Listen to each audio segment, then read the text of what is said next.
Bonsoir, merci beaucoup pour votre présence, bienvenue. Merci également à l'Académie du Climat de nous accueillir aujourd'hui dans cette très belle salle.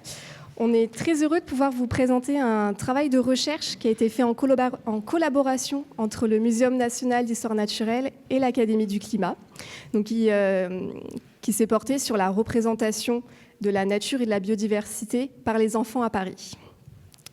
Donc, je vais avoir l'occasion de vous présenter dans quelques minutes le projet, comment il s'est mis en place, ses résultats.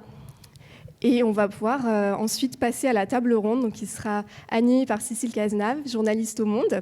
On aura l'occasion d'écouter Lucie Marinier, professeure au CNAM et titulaire de la chaire Ingénierie de la culture et de la création. Frédéric Ducas, chercheur au Muséum et enseignant de l'histoire des idées environnementales à Sciences Po. Philippe Grandcola, directeur de recherche au CNRS et directeur scientifique adjoint. Et Sarah Albi, directrice de l'Académie du Climat. Merci beaucoup d'avoir répondu présent aujourd'hui. Et enfin, on aura un temps pour vos questions, pour un échange donc avec vous. Et je vais demander tout de suite à Lise Poitrineau et Karen Stevenson de bien vouloir monter ici, enfin monter, se présenter. Et normalement, ils vont vous mettre à contribution. Donc a priori, rien de très compliqué, mais je vous laisse expliquer. Bonsoir tout le monde, moi c'est Can, je suis médiateur à l'Académie du Climat et co-concepteur de cet outil pédagogique qui est notre module 1 biodiversité. Et je passe la parole à ma collègue. Alors bonjour, comme Can, et mon prénom c'est Lise. Voilà, et du coup dans cette première partie, on va vous proposer d'être mis en situation réelle du début de cet atelier. Et donc pour ça, je vais laisser Can vous expliquer les consignes à suivre. Merci. Donc là, on est en train de vous distribuer des feuilles de papier. Donc c'est une situation que les élèves vivent en classe quand on arrive en salle. On leur demande de dessiner ce que c'est pour eux la nature. Et c'est ce qu'on vous demande de faire ce soir. Vous allez dessiner la nature selon vous. Vous mettez autant d'éléments que possible. Et vous allez avoir 10 minutes pour ce faire.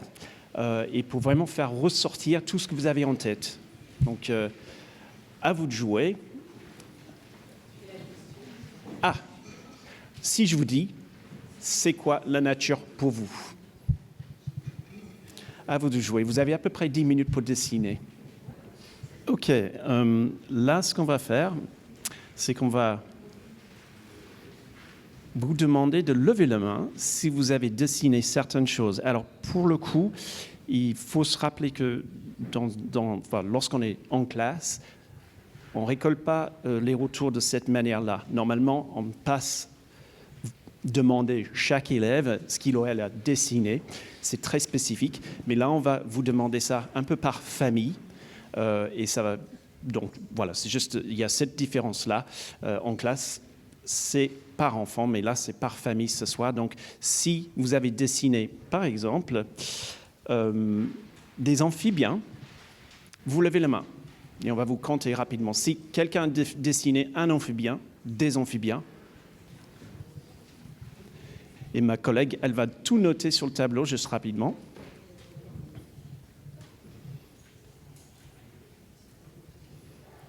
Vous êtes 4, super. Pour ceux qui ont dessiné des reptiles, 5 finalement, apparemment. Alors maintenant, autour des reptiles, pour ceux qui ont dessiné des reptiles, on lève la main. 1, 2. Je compte 3 pour les reptiles.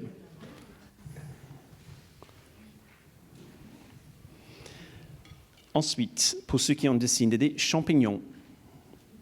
1, 2, 3, 4, 5. 5 pour les champignons.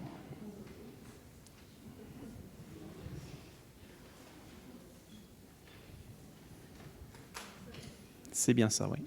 Alors maintenant, pour ceux qui ont dessiné des poissons. Ah, vous êtes plus nombreux. Alors 1, 2, 3, 4, 5, 6, 7, 8, 9, 10, 11, 12, 13, 14. Bien. Maintenant, c'est autour des insectes. Si vous avez dessiné des insectes,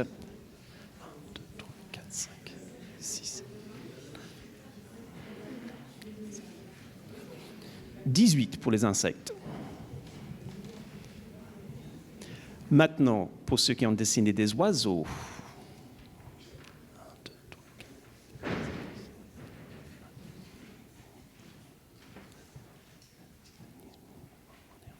23. Ensuite, les mammifères, ceux qui ont dessiné des mammifères. 1, 2, 3,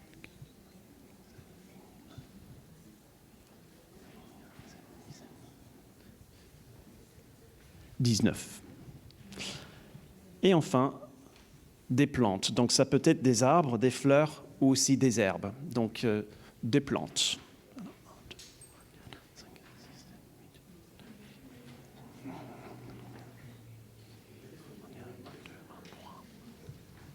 Alors, ça en fait 23. Oui, très bien. Justement, bon, bah, pour d'autres groupes, d'autres catégories, on lève la main. 1, 2, 3, 4, 5, 7, 8, 9, 10, 11, 14, 15,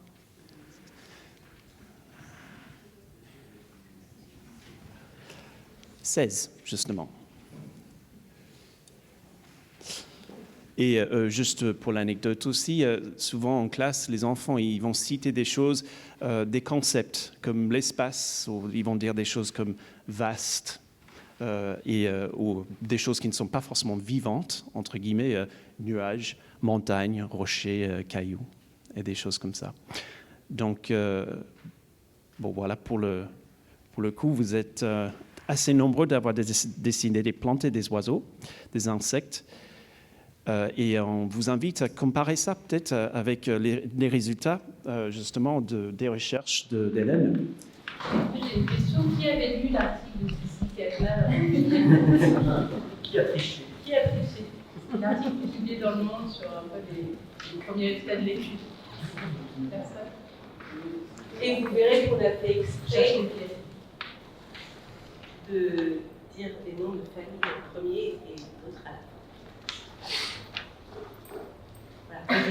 Les enfants, on leur demande de faire un tour de classe avec leur prénom et un élément de leur dessin.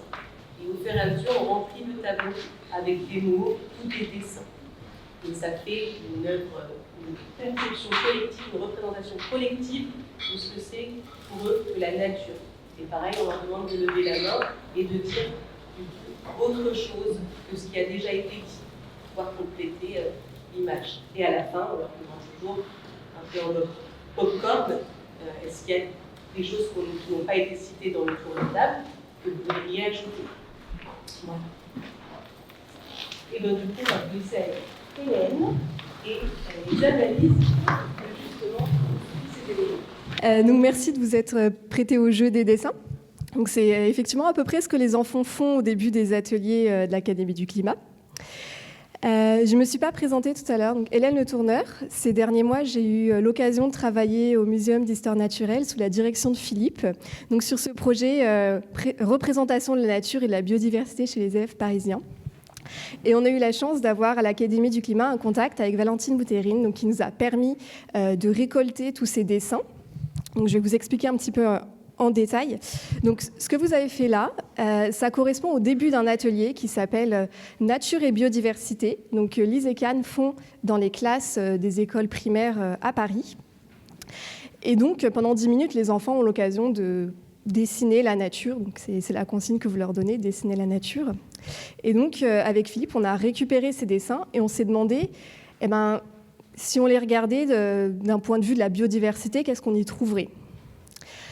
Donc la biodiversité, bon, c'est un terme qu'on commence un petit peu à voir partout maintenant, mais pour piqûre de rappel, c'est l'ensemble du monde vivant, mais c'est aussi les interactions entre les différents organismes.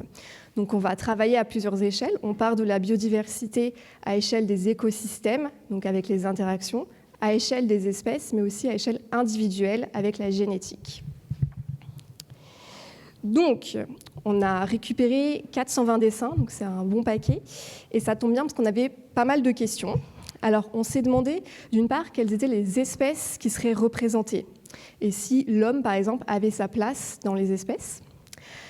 Si les enfants allaient commencer à dessiner des relations entre les animaux, les végétaux, donc on l'a vu, c'est aussi des interactions, la biodiversité. Et enfin, est-ce que les enfants allaient dessiner des premiers signes de la crise environnementale? Donc comme je l'ai dit, on a eu 420 dessins de 21 écoles à Paris. Et oui, c'est uniquement à Paris parce que l'Académie du climat ne travaille que dans la ville de Paris, c'est ça? Donc, petit extrait de notre corpus qu'on a pu récolter. Moi, ils sont un peu tous sur le même schéma. Vous verrez que c'est beaucoup de dessins en noir et blanc. Je suis désolée, vous ne voyez pas. Beaucoup de dessins en noir et blanc parce qu'effectivement, il y avait une contrainte de temps. Donc, on donne 10 minutes aux enfants. Donc, il ne faut pas qu'ils perdent de temps à chercher les crayons de couleur, à se passer les choses, etc. Donc, les premiers résultats qu'on a eus, c'est ceux-là. Et donc, on va pouvoir faire une petite comparaison avec ce que vous avez fait. Vous pouvez voir qu'il y a déjà 3 gros groupes, donc on regarde ici, 3 gros groupes qui sont déjà, qu'on voit sauter aux yeux tout de suite. C'est d'une part les mammifères, donc ça a été beaucoup d'écureuils, d'humains, des renards, des lapins, quelque chose un petit peu campagne. Ensuite, les deuxièmes gagnants, ça a été les oiseaux. Alors là, pour le coup, on ne peut pas aller très très loin dans l'identification. C'est un petit V dans le ciel ou c'est un oiseau un petit peu générique. Et enfin, on a eu les insectes. Je pense que c'est un peu les gros groupes qui se détachent aussi de vous, mis à part le fait que vous avez plus de poissons. Les insectes, ça a été en très très grosse majorité des papillons. Il y a eu quelques hyménoptères, donc tout ce qui est abeilles, guêpes, fourmis. Et également quelques coléoptères avec des coccinelles. Et quand on compare avec la biodiversité en France, j'espère que vous voyez de ce côté, en très très grosse partie, la biodiversité est quand même composée d'insectes. Donc on a une très très large sous-représentation de la part des enfants, et par contre une très large surreprésentation. Donc, je pense que vous ne voyez même pas ici les mammifères et les oiseaux. Parce que les oiseaux, c'est 1% de la biodiversité, et les mammifères, c'est même pas 0,5%. Pour la végétation, on a été obligé d'avoir des groupes qui sont un petit peu plus larges, tout simplement parce que les enfants dessinent des arbres choux-fleurs, donc c'est un petit peu dur d'aller très très loin dans l'identification. Ce qu'on appelle les angiospermes, donc ici c'est ce que les enfants ont dessiné. Les angiospermes, c'est les plantes à fleurs, donc on a regroupé là-dedans les arbres, les herbes, les fleurs. Les gymnospermes qu'on voit ici, c'est plutôt les conifères. Et donc on voit que par rapport à la biodiversité en France, on est plutôt sur le même schéma, mis à part les palmiers que les enfants ont dessinés, alors qu'en France, il n'y a pas beaucoup d'espèces locales de palmiers. Mais on suit quand même grosso modo la même tendance. Les interactions, on a été assez surpris avec Philippe, on s'attendait à voir des choses assez riches, notamment tout ce qui peut être un peu de la chaîne alimentaire ou des choses comme ça. Et en fait, ce qui est apparu le plus souvent, c'était pas d'interaction du tout. Donc on peut le voir ici, c'est des animaux qui sont posés dans le décor, sans interaction les unes avec les autres, donc elles sont, voilà. Ce qu'on appelle le commensalisme, c'est une relation qui est bénéfique pour un être vivant et qui va être neutre pour un autre. Donc, chez les enfants, typiquement, c'était des animaux dans les arbres. Alors, très souvent, c'était des écureuils ou des oiseaux. Donc là, on en a un exemple, il y a des oiseaux dans l'arbre. La population, ce qu'on voit ici, donc cette dernière partie, c'est quand on a des groupes d'animaux, donc quand on avait plus de 3, on se disait qu'on pouvait imaginer qu'il y a un début de relations sociales qui était imaginé par les enfants. Donc ici, par exemple, ça va être les 3 poissons. Et enfin, tout le reste, par exemple, la prédation, on en a eu très peu, 5%. Donc là, on a un oiseau avec un ver de terre dans le bec. C'est un peu les rares fois où les enfants ont dessiné des vers. Donc voilà, pour le coup, quelque chose de quand même assez pauvre dans la majorité. La place de l'homme, un petit peu difficile à interpréter, mais on a une grosse majorité des enfants qui n'ont pas dessiné d'humains, donc 63,4, il y a une coquille, c'est 63,6. La plupart n'ont pas dessiné d'humains. Ceux qui ont dessiné les humains l'ont fait soit directement en dessinant des personnages, mais ça pouvait aussi passer par des routes, des maisons, des modes de transport. Et quand un humain était dessiné, donc un personnage, c'était comme pour les animaux. On n'avait soit aucune relation avec le reste du vivant, soit on avait de ce qu'on a mis dans le commensalisme, donc c'est de l'usage du lieu. Ça a été beaucoup du sport d'extérieur, un humain qui se balade, qui profite de la nature, qui fait un pique-nique. Donc vraiment beaucoup plus ce type d'interaction. Et ce qu'on a mis dans prédation, ou qui pouvait être aussi de l'exploitation de ressources, au final très peu. Et ça se retrouve aussi dans les signes de crise environnementale. Donc la plupart des enfants ont une vision de la nature qui était très idéalisée, très en bonne santé. Donc c'est 90% des dessins. Et pour le 10% restant, ça a été plutôt des déchets qu'on pouvait retrouver dans la nature ou bien des signes de pollution. Mais quand même, en très très grosse majorité, la nature, elle est propre. Et enfin, résultat surprise. Donc, comme son nom l'indique, on ne s'attendait pas à retrouver ce résultat-là. Le schéma que vous pouvez voir ici, c'est le nombre d'espèces qui ont été dessinées par les enfants. Donc, qu'on retrouve ici, donc 0 espèce, 1, 2, 3. Et ici, on a les enfants. Donc, chaque barre correspond à un enfant. C'est un histogramme, mais comme il y a beaucoup d'enfants, tout est compressé. Et en fait, ce qu'on voit, c'est qu'il y a ici un quart des enfants qui ont dessiné tout simplement aucun animal. Leur dessin, ça a été du végétal, des rochers, du soleil, etc. Mais il n'y avait pas d'animaux. Et pour 80% d'entre eux, hop, c'est ici, on a 3 espèces animales ou moins. Donc on a une grande pauvreté, en fait, c'est ce qui nous a beaucoup surpris. Et on peut le voir sur ce dessin-là, il y a beaucoup d'éléments, donc on a l'impression que c'est très riche. Mais en fin de compte, si on regarde les animaux, il y a juste des oiseaux. Ici, il y a une cascade, mais il n'y a pas de poissons, par exemple. Et en termes de végétation, il y a un arbre, une fleur, et alors, je ne suis pas sûre que ce soit de l'herbe, mais voilà, donc ça reste assez pauvre. Donc la vision de la nature par ces enfants, alors d'une part, donc cette faible représentation, alors qu'on a tendance à penser que les enfants ont quand même beaucoup d'empathie pour les animaux, et c'est quelque chose qu'on encourage énormément. Et au final, une vision appauvrie. Donc est-ce qu'on peut même parler à ce point-là d'une déconnexion de la nature ? C'est possible. On n'oublie pas quand même que ce sont des enfants qui sont parisiens, donc qui évoluent dans un contexte très urbain, très citadin, et donc je pense qu'on sera tous d'accord pour dire que Paris, ce n'est pas le meilleur endroit où faire l'expérience de la nature ou de la biodiversité. Ensuite, on n'a pas de vision fonctionnelle, donc on l'a vu, très peu de représentation d'interaction qui caractérise pourtant la biodiversité. Sur ces 2 points, on note quand même que ce n'est pas parce que les enfants ne le dessinent pas que ça veut dire qu'ils ne savent pas ce que c'est ou qu'ils ne savent pas ce que ça existe. Par exemple, je n'ai pas vu beaucoup de dessins de baleines. Pour autant, je pense que les enfants savent ce que c'est ou sauront reconnaître une baleine. Par contre, ça veut dire que spontanément, ils ne font pas le lien. Ou alors, quand on dit dessiner la nature, il y a une difficulté un peu à mobiliser ces connaissances-là. Donc une place de l'homme qui reste pour l'instant un peu difficile à interpréter avec les résultats qu'on a en l'état. Néanmoins, on retiendra que factuellement, quand on dit dessiner la nature aux enfants, pour 60% d'entre eux, la nature, il n'y a pas d'humain dedans. Donc des signes de crise environnementale peu présents. Donc là, est-ce que les messages médiatiques sont passés ou est-ce que peut-être que les enfants sont protégés ? Ils sont quand même très jeunes, donc ce n'est pas forcément ce dont on a envie de leur parler. Et enfin, un biais taxonomique, là on peut d'ores et déjà dire qu'il est présent. Donc le biais taxonomique, c'est une représentation qu'on a du monde vivant qui va se focaliser uniquement sur des espèces en particulier et on va négliger en fait tout un pan de la biodiversité. Donc en général, c'est les espèces qu'on appelle les espèces charismatiques, qu'on aime bien. Donc c'est tout ce qui est très beau, très mignon, fluffy.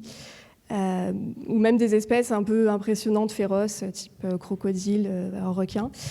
Et en général, ce qu'on préfère, c'est les grands mammifères, donc typiquement le tigre, le panda, l'ours blanc.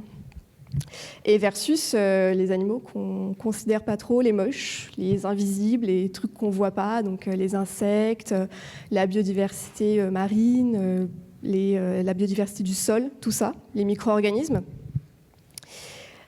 Et donc tout ça, c'est quelque chose qui est très présent dans tous les pans de notre société. Donc d'une part, le monde culturel, dans nos livres, nos films, nos documentaires. Dans la conservation, c'est beaucoup plus pratique pour les ONG pour lever des fonds de se focaliser sur des espèces populaires, un panda par exemple. Et enfin, la recherche. Les scientifiques aussi focalisent sur certaines espèces. Il y a plus de données, par exemple, sur les mammifères et les oiseaux que sur les insectes, comparativement donc, au nombre d'espèces qu'il y a. Et donc tout ça participe d'une représentation collective qui reflète aussi bien nos intérêts que notre désintérêt. Et donc, est-ce que tout ça, c'est important ?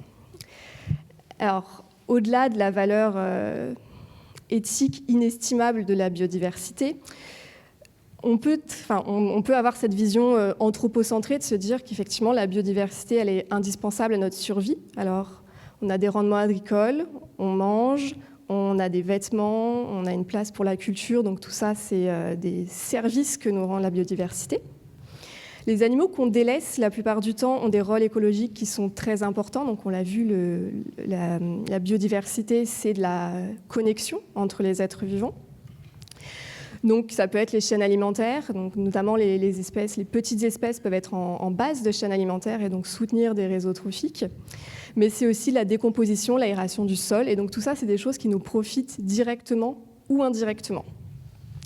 Et enfin, je terminerai sur le fait qu'on ne protège bien que ce qu'on connaît. Et donc, négliger des espèces, c'est les priver d'actions de protection. Je vais m'arrêter là. Je vous remercie pour votre attention. Je n'ai pas eu forcément le temps de tout développer, mais vous retrouverez à la sortie des affiches d'exposition qui reprennent les plus gros concepts là, de ce travail-là et qui viendront compléter s'il y a besoin. Et je répondrai évidemment à vos questions si vous en avez à la fin de la table ronde. Je vous remercie.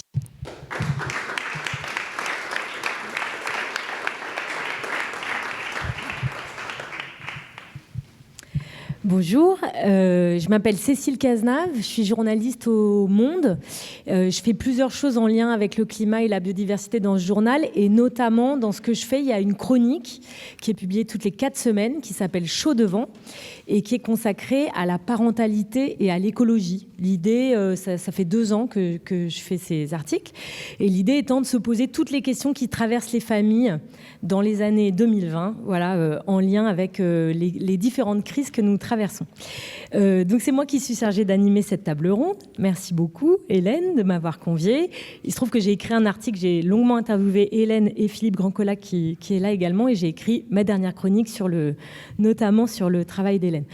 Autour de cette table ronde, les invités vous ont été présentés. Je vous propose qu'on reprenne un tout petit peu les choses par le début. Donc, vous avez compris, le travail d'Hélène Tourneur, il a sa source dans des parcours qui ont lieu ici à l'Académie du Climat. Donc, qu'est-ce qui nous préoccupe tous, en fait, quand même, dans cette affaire ?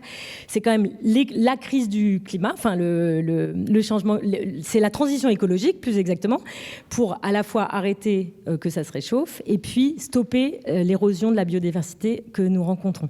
Et ici, à l'Académie du Climat, il y a un certain nombre de parcours pédagogiques qui ont été mis en place, qui peuvent être suivis par des classes à la demande des enseignants. Et c'est un peu l'origine du travail d'Hélène, puisque c'est dans ces parcours pédagogiques que les enfants ont dessiné. Donc peut-être on va commencer par Sarah Albi qui est là et qui peut-être va nous réexpliquer comment est venue l'idée de faire dessiner les enfants, parce que finalement on pourrait se dire qu'est-ce que ça a à voir tout ça avec la protection de la biodiversité, avec l'idée, la connaissance qu'on a de son érosion et le sentiment, enfin et l'idée qu'il faut la protéger. Donc Sarah peut-être pour commencer. Oui, bonjour, merci. Et puis je vais parler à 3 voix parce que je pense que Can et Lise qui vous ont fait la petite démonstration très courte de ce qu'ils déploient en 2h30 dans les ateliers seront aussi complétés par leur expérience, parce que c'est un peu comme ça qu'on fait à l'Académie, on co-construit, co-développe un certain nombre d'ateliers avec la responsable scientifique, le pôle pédagogique aussi de l'Académie. Peut-être effectivement de recentrer le fait que donc, l'Académie du Climat, c'est un lieu municipal, c'est aussi pour ça qu'on est sur le territoire parisien, même si on accueille aussi parfois d'autres publics, qui a ouvert il y a 4 ans, avec la mission de sensibiliser, former aux enjeux climatiques et bien évidemment de biodiversité, mais ça fait toujours un titre plus court, fait toujours plus marketing, donc Académie du Climat plutôt que Académie du Climat et de la biodiversité, mais elle est dans notre dans notre spectre depuis le début. Donc l'Académie du climat, c'est quand même 600 élèves par semaine sur des parcours courts. C'est 400 éco-délégués de collèges et lycées par an qu'on accompagne sur des parcours longs et 800 élèves de filières professionnelles.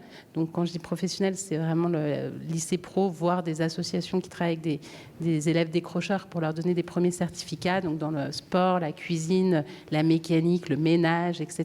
Donc c'est pour nous à peu près 25 000 élèves par an qui nous permettent d'être un formidable terrain d'expérimentation, notamment quand on nous donne comme mission, la ville de Paris étant déjà très investie dans les temps périscolaires, sur des ateliers, etc., mais de vraiment construire des formations. Donc moi, je vais surtout...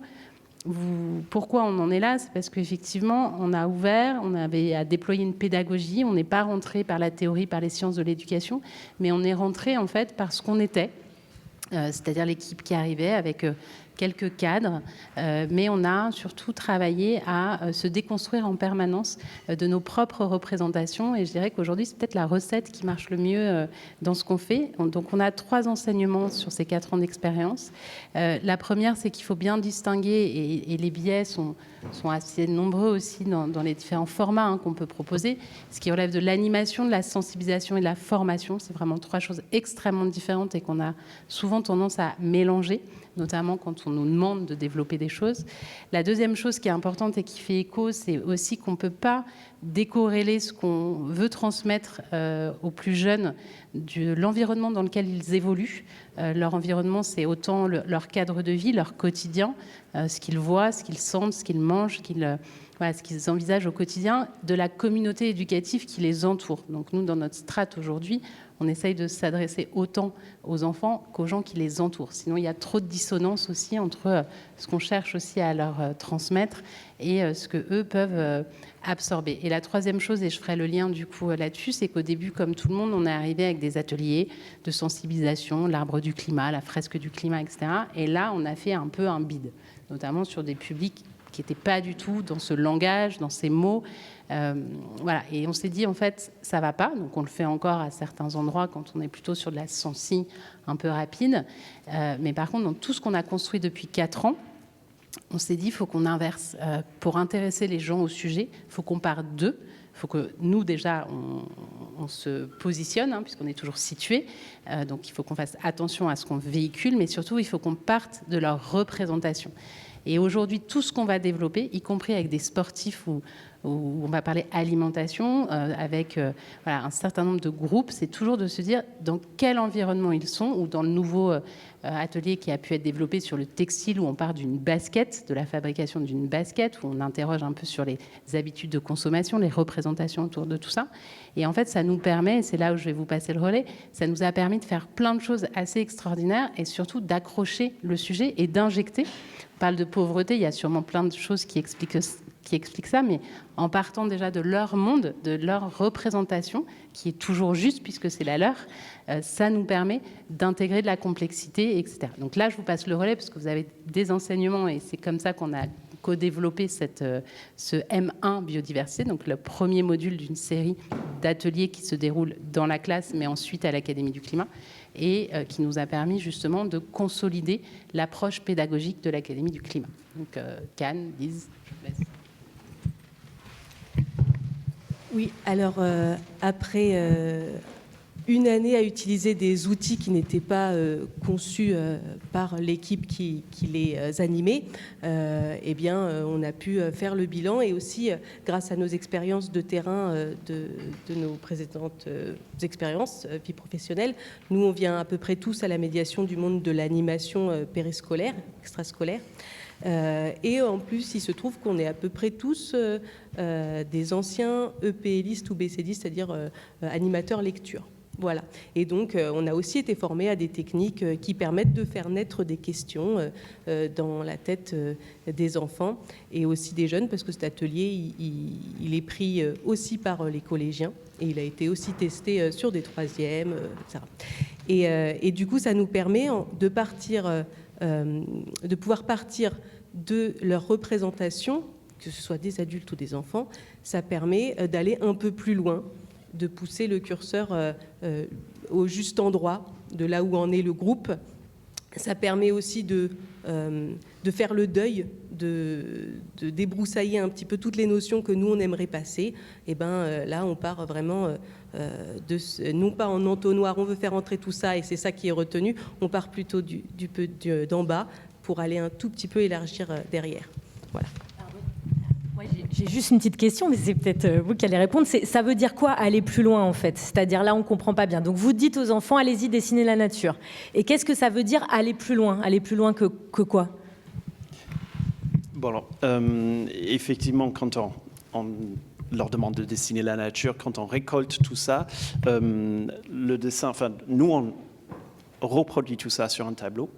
Et c'est à la fois des mots dans une espèce de nuage de mots et aussi des éléments qui sont dessinés aussi. J'ai un exemple que je vais vous montrer dans un instant.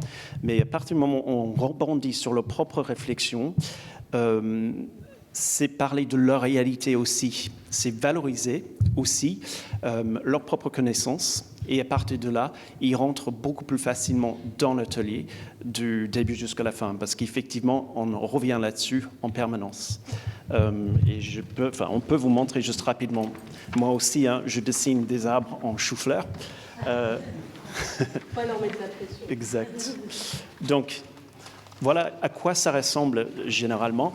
Il faut imaginer un tableau blanc devant la classe avec tout un tas de mots et on dessine, chaque médiateur fait ça à sa manière. Moi, je choisis toujours de dessiner un arbre, un oiseau, le soleil et l'eau et un insecte. Et du coup, c'est à partir de là, on tisse des liens entre ces formes de vie et où on s'interroge sur leurs interdépendances. Mais vraiment, à partir de leurs propres mots, c'est là où ça nous permet de rentrer, ça leur permet de rentrer vraiment dans l'atelier et pas à partir de nos mots à nous. Donc, je ne sais pas si je réponds. Mais, merci.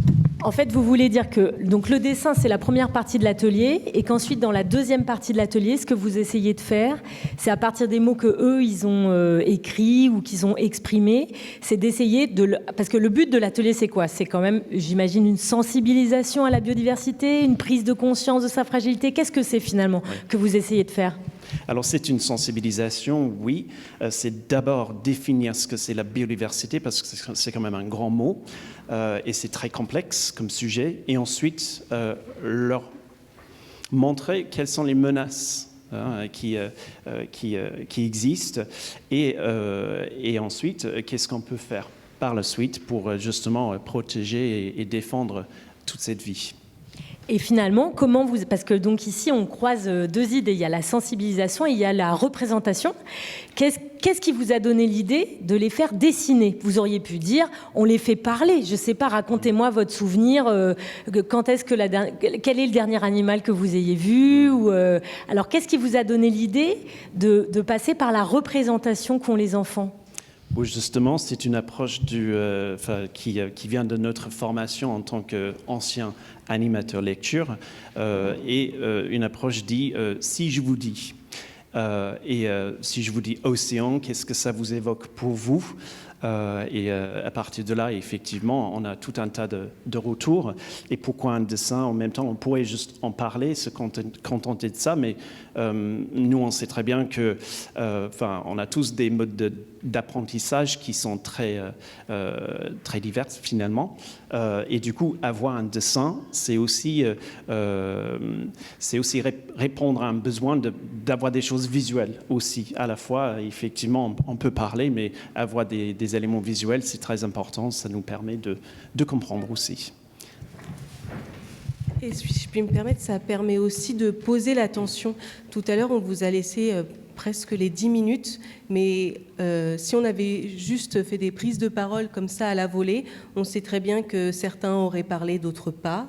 On sait très bien que vous ne seriez pas allé au bout de ce que vous avez dans la tête.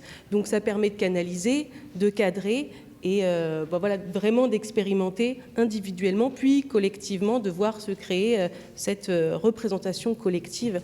Voilà, ça canalise, quoi. Il dure combien de temps, vos ateliers? 2 heures à peu près. C'est 2 heures, donc les enfants ils doivent se concentrer 2 heures sur cet exercice à la fois de dessiner et ensuite d'élaborer quelque chose, c'est ça? Puisqu'on est là-dessus. y a aussi une deuxième partie, c'est que là, vous partez de la représentation de la nature, mais après, vous avez carrément le monde qui est représenté et vous arrivez à faire le lien entre la biodiversité et les activités humaines.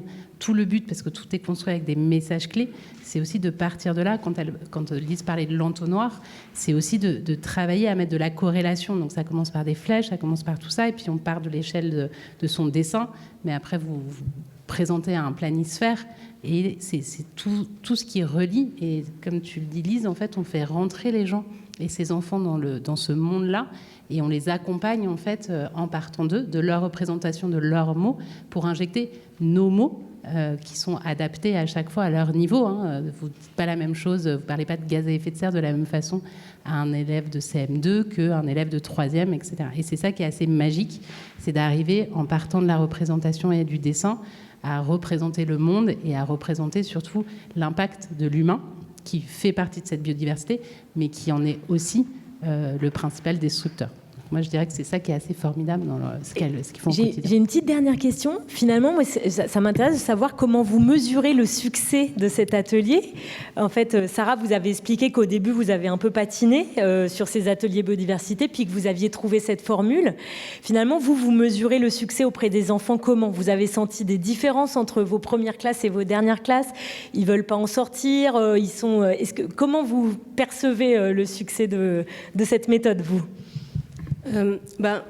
En fait, à la fin de l'atelier, donc ça c'est l'introduction, ça permet de parler de la place de l'homme, de leur représentation sur est-ce que l'homme ne peut qu'abîmer ça, parce que donc quand on va leur poser la question, mais est-ce que la nature est menacée et pourquoi? Et là, ils vont nous dire, c'est l'homme. Et du coup, d'ailleurs, on leur demande, et personne n'a parlé de l'être humain, il ne fait pas partie de la nature. Et ça nous permet de questionner un peu philosophiquement et puis de manière sociétale tout ça. Et donc, à la fin, donc, au milieu, il va y avoir un planisphère où on voit comment effectivement, le monde tel qu'il est organisé, en tout cas concernant notre société dans laquelle on se situe, il va détériorer de telle ou telle manière. Et donc, on va revenir un peu sur les 5 grandes menaces et pressions sur le vivant. Et à la fin, on va justement pouvoir leur apporter un récit de lutte qui concerne le projet de mine d'or en Guyane, et donc contre lesquels s'est élevée la population de Guyane. Et ce récit-là, il va venir illustrer le rôle de l'homme qui n'est pas forcément binaire et très varié. Et justement, à la fin, donc, ils ont une fresque à créer. En général, on a possiblement le temps de faire ça, où ils notent un petit peu tout ce qu'ils ont retenu. Donc c'est un patchwork de tout ce qu'ils ont retenu de l'atelier. Et on voit qu'ils sont vindicatifs, ils sont combatifs. Et à la fin, souvent, on termine par... parce que pour illustrer ce récit, on a des images dont on vient habiller le tableau aussi, qui permet d'ouvrir avec quelques images qu'on a, qui ne représentent pas la forêt de Guyane en entier, mais voilà. On leur demande justement, en prenant une photo vue du ciel de cette forêt, on leur demande est-ce qu'à votre avis, elle est cultivée, cette forêt? Et c'est un peu la question de clôture et qui permet de se dire, forcément, cultiver, c'est pas faire des gros champs, couper. Et la réponse est oui, elle est cultivée depuis plus d'1 millier d'années. Donc c'est possible de faire autrement.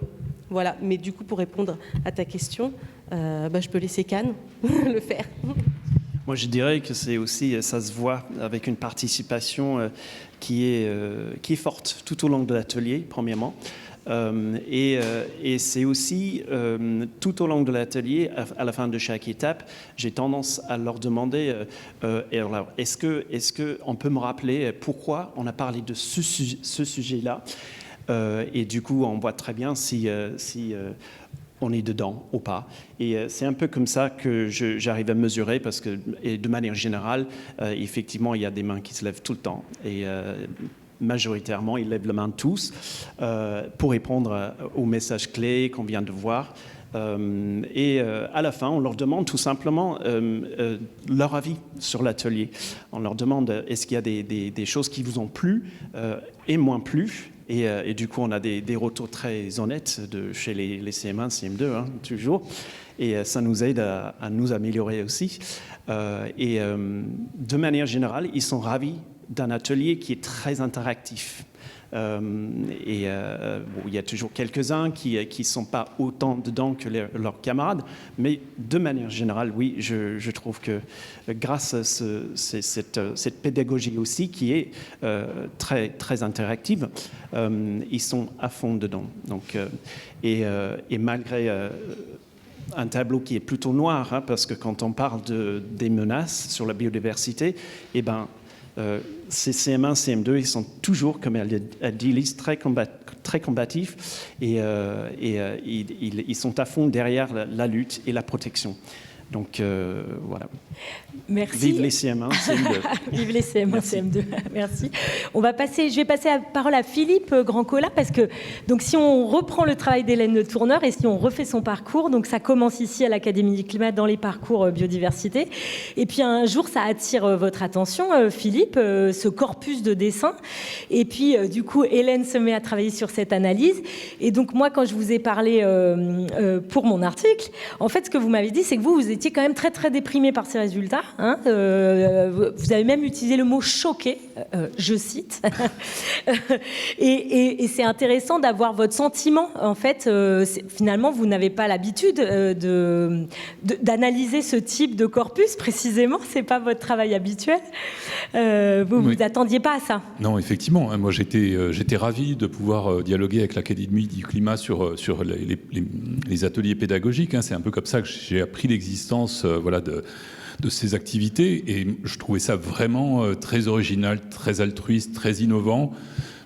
Et moi, j'ai maintenant envie de l'appliquer dans d'autres contextes, hein, quand je vais dans des conventions de chefs d'entreprise ou quand je suis auditionné par le Sénat ou l'Assemblée nationale. Vous leur ferez faire la méthode CM1, ou les CM2. étudiants en M1 à Sciences Po. Parce que je pense que vraiment, précisément, sur des questions de biodiversité, quand les représentations culturelles ne sont pas vraiment favorables dans nos sociétés, il est important d'arriver à briser cette carapace, hein, et puis effectivement de aller vers les personnes et ne pas avoir une pédagogie descendante où on est du haut de sa chair et puis on explique des fondamentaux. Voilà, même avec des étudiants en master, hein, quelquefois ça marche plus ou moins bien parce qu'ils sont un peu lassés d'écouter des discours ex cathedra pendant plusieurs années. Et donc là, vraiment, moi, ça m'a beaucoup appris aussi déjà de ce point de vue-là, même si j'essayais de provoquer la surprise dans des conférences que je fais de formation pour des grandes chaînes de télévision ou des élus, etc., dans leur circonscription. Parce qu'effectivement, tu fais de ma fonction. Ma fonction, c'est aussi d'aider au partage des connaissances. Et je mesure toujours combien il y a une différence entre partager au plan académique et puis, au final, que les personnes avec qui on partage s'approprient réellement ce qu'on est en train de dire. Et le fait d'aller vers les personnes en leur demandant déjà ce qu'elles pensent, je pense que c'est déjà un enjeu. Alors moi, j'ai des enfants qui sont grands maintenant. Je vais quand même peut-être leur demander de faire l'exercice. Et cela dit, moi, ce qui m'a frappé justement quand on a commencé à travailler sur les dessins avec Hélène, c'est la curiosité de voir ce que les enfants avaient représenté, bien sûr. Hein.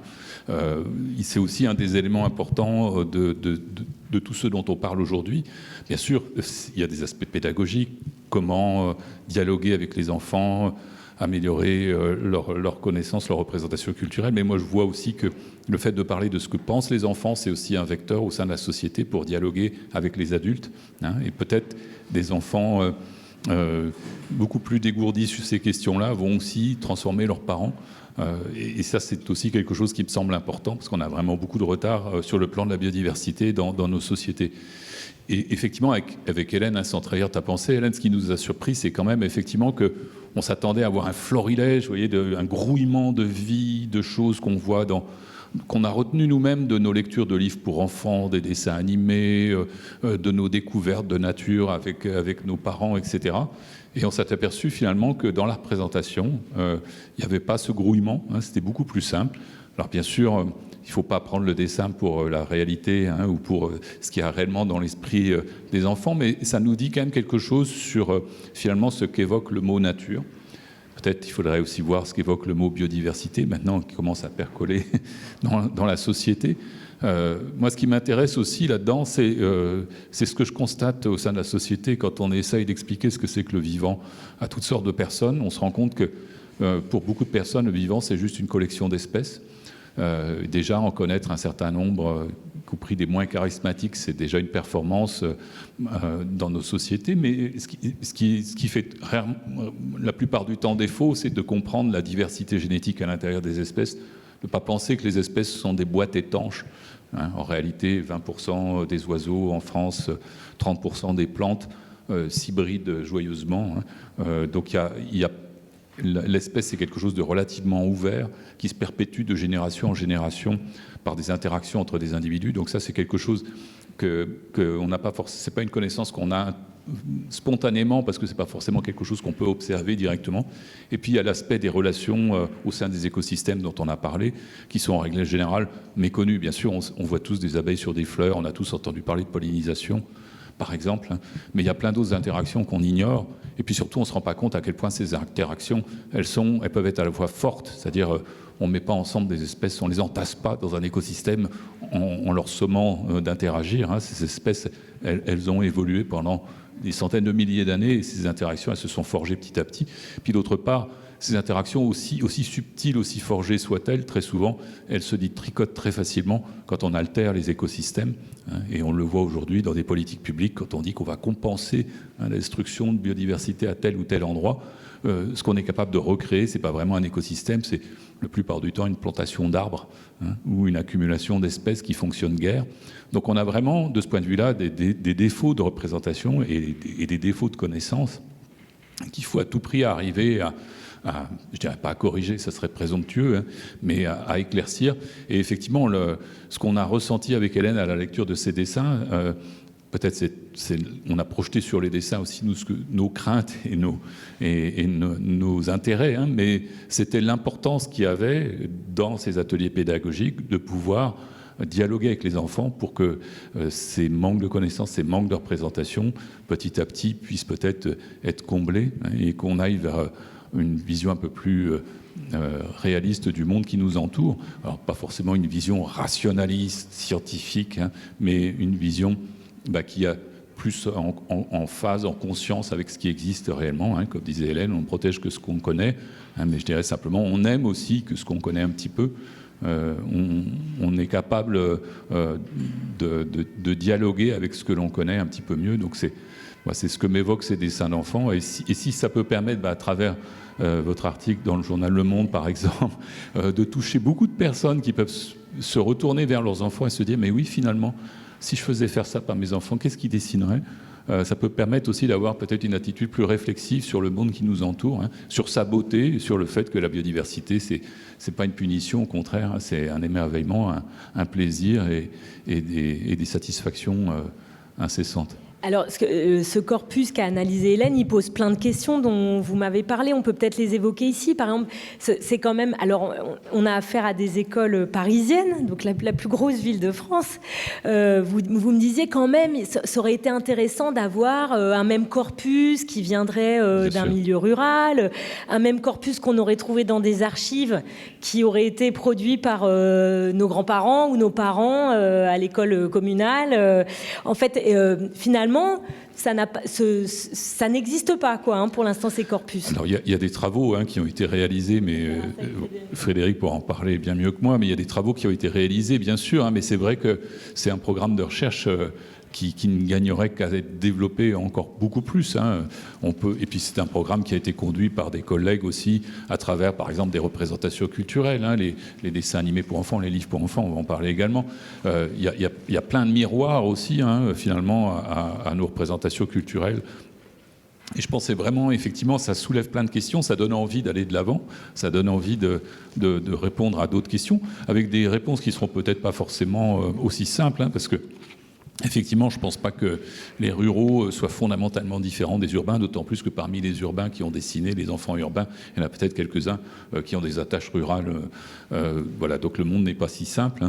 Et le changement de représentation par rapport à des époques différentes, je pense qu'on peut arriver à trouver des proxys finalement dans des activités qui ont été faites il y a quelques années et puis dans les traces qu'elles ont laissées.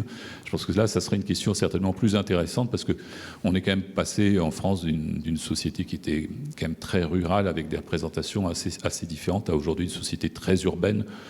Et finalement, aujourd'hui, on est dans une société où beaucoup de gens sont finalement relativement déconnectés de la nature, hein, quel que soit l'endroit où ils vivent. Et donc là, peut-être, ça serait une question dont la réponse serait vraiment effectivement intéressante. Peut-être que justement, il y a ici quelqu'un qui a des points de comparaison, non pas avec d'autres enfants, mais avec des adultes. C'est vous, Frédéric Ducarme. Parce que moi, quand j'ai interviewé Hélène, je me suis demandé franchement ce que moi, comme adulte, vivant à Paris, j'aurais fait comme dessin, à vrai dire. Je l'ai même écrit dans cet article, parce que c'était une question qui traversait tous mes collègues. On se disait, bon, les enfants, ils ont pas dessiné beaucoup d'animaux, mais moi, est-ce que j'en aurais dessiné beaucoup? C'était vraiment pas sûr. Et ça tombe bien, parce que Frédéric Ducarme, vous avez produit une très, très épaisse étude sur les représentations des adultes français de la nature. Et donc ça, c'est un premier point de comparaison. Finalement, est-ce que ces enfants, du moins ce que vous avez vu du travail d'Hélène, est-ce qu'ils ont une représentation si différente de celle des Français en général, par exemple? Et en fait, finalement, ce que vous expliquez, c'est que la représentation de la nature, c'est quelque chose de très culturel et qu'on a un peu tous la même, au final, si j'ai bien compris. Alors oui, c'est pas moi qui l'ai faite en entier cette étude, c'est une étude du ministère de l'Environnement. Moi, j'ai juste analysé en partie les résultats. Alors ce qui est intéressant, c'est la consigne, en fait, parce que là, on demande à des enfants de dessiner la nature. Il y a des profs de philo dans la salle, je ne sais pas où Céline elle se cache, mais il y en a au moins une. C'est terrifiant, parce que moi vous me demandez de dessiner la nature, mais c'est quoi la nature? C'est un concept. Donc là, d'ailleurs, c'est intéressant de voir que les dessins ont été évalués non pas selon un critère de la nature, mais celui de la biodiversité, ce qui n'a rien à voir. Ce n'était pas la consigne. Le problème, c'est que la biodiversité, on se dit « Ah, c'est un mot trop compliqué pour les enfants, donc on va dire la nature ». Mais est-ce que c'est vraiment des synonymes? Tout à l'heure, Philippe a parlé du vivant. Alors dans ce cas, le non-vivant, c'est pas de la nature. Si la nature et le vivant, c'est la même chose. Est-ce que le Mont Blanc, c'est de la nature du coup? Est-ce que la Lune, c'est de la nature? Je ne sais pas qui parmi vous a dessiné des dinosaures tout à l'heure. Ah, il y en a un. Voilà, les dinosaures, est-ce que c'est de la nature? Donc en fait, c'est un concept qui est redouté en philosophie, le concept de nature, parce qu'en fait, il n'a pas de définition, ou alors il en a plusieurs. Est-ce que vous croyez qu'il est redouté chez les CM1, CM2? Alors non, et c'est pour ça qu'eux, ils vont produire quelque chose. Mais je crois que si vous demandez à une classe d'étudiants en licence 1 de philo dessiner la nature, ils vont être effrayés. Et eux, ils n'oseront pas prendre le stylo, ou alors ils vont botter en touche, ils vont juste dessiner le mot nature en disant nature c'est un concept, donc ça n'a pas d'autre représentation que le mot qui... Voilà. Donc il y aura des choses comme ça, je pense. Ou dessiner juste la Terre, vu de très loin. Bon. Mais donc voilà, la biodiversité et la nature, c'est pas pareil. Par contre, la biodiversité, c'est un objet de protection, parce qu'effectivement, la biodiversité, c'est quelque chose qui actuellement connaît un phénomène d'érosion. On perd des espèces, mais pas seulement des espèces, on perd de la diversité génétique, on perd de la diversité fonctionnelle. Bon, ça, c'est évidemment des catégories qu'on n'attend pas.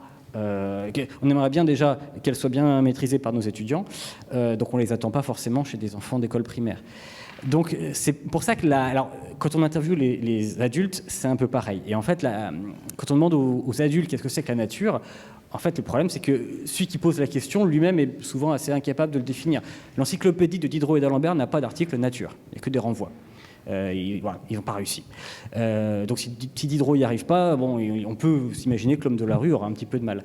Et donc effectivement, alors ce qui est intéressant, c'est que il va y avoir une grande diversité de réponses. Et c'est ça qui est intéressant. Parce que si je vous demande, je sais pas, qu'est-ce qu'un verbe?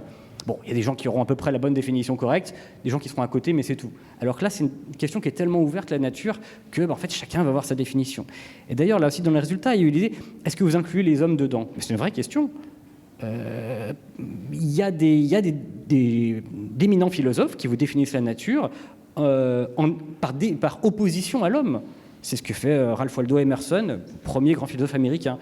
Il y en a qui vous disent non, la nature c'est tout. C'est ce que dit Descartes. Descartes dit tout est nature. Il n'y a rien qui ne soit pas de la nature. Tout le réel, nature égale réel égale univers. Et donc forcément, quand avec ces définitions-là qui sont toutes aussi légitimes les unes que les autres. Je ne sais pas qui est le plus fort entre Descartes et Kant. On a beaucoup de mal, nous, à se faire des représentations. D'où le fait que les scientifiques vont utiliser d'autres termes, vont parler de la biodiversité pour les biologistes. Il y en a aujourd'hui qui parlent du vivant. On va vous parler aussi des ressources naturelles. C'est quand même une question majeure. La nature vue par les ressources. La nature vue par le climat, parce que le climat, c'est une autre entité qui actuellement connaît des problèmes, une crise. Voilà. Mais à chaque fois, évidemment, tout ça, c'est pas la nature. Donc ça fait que c'est un terme qui est complètement ouvert. Alors, mais revenons à ce que vous avez trouvé quand vous avez analysé l'étude sociologique sur la représentation qu'ont les Français de la nature. Parce que c'était super intéressant. Vous m'expliquiez notamment que nous, on n'a pas du tout la même représentation que les Américains.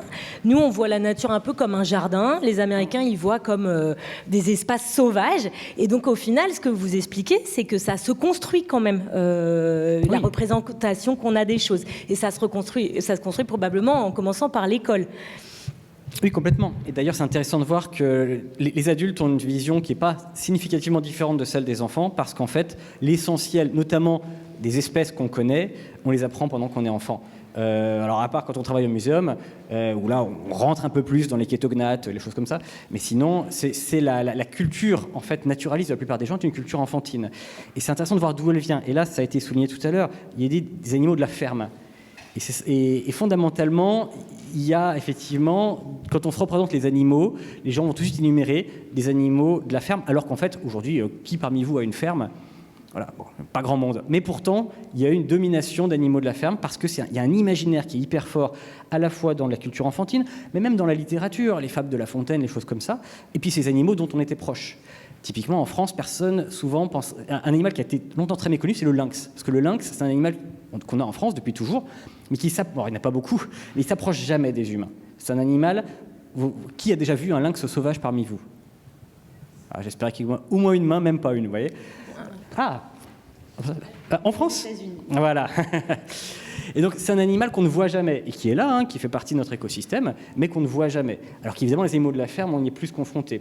Mais ça qui est intéressant, parce que du coup, est-ce que les animaux de la ferme, c'est de la nature ? Alors, évidemment, ça fait partie de la nature, mais c'est une nature particulière. Et donc là aussi, on a un conditionnement, et clairement, en France, on a une nature familière, et les Français n'ont pas eu tout peur de la nature. Sauf si on a remarqué ça dans cette étude. Au contraire, tout le vocabulaire axiologique, il est très très positif. La nature, c'est la liberté, énormément.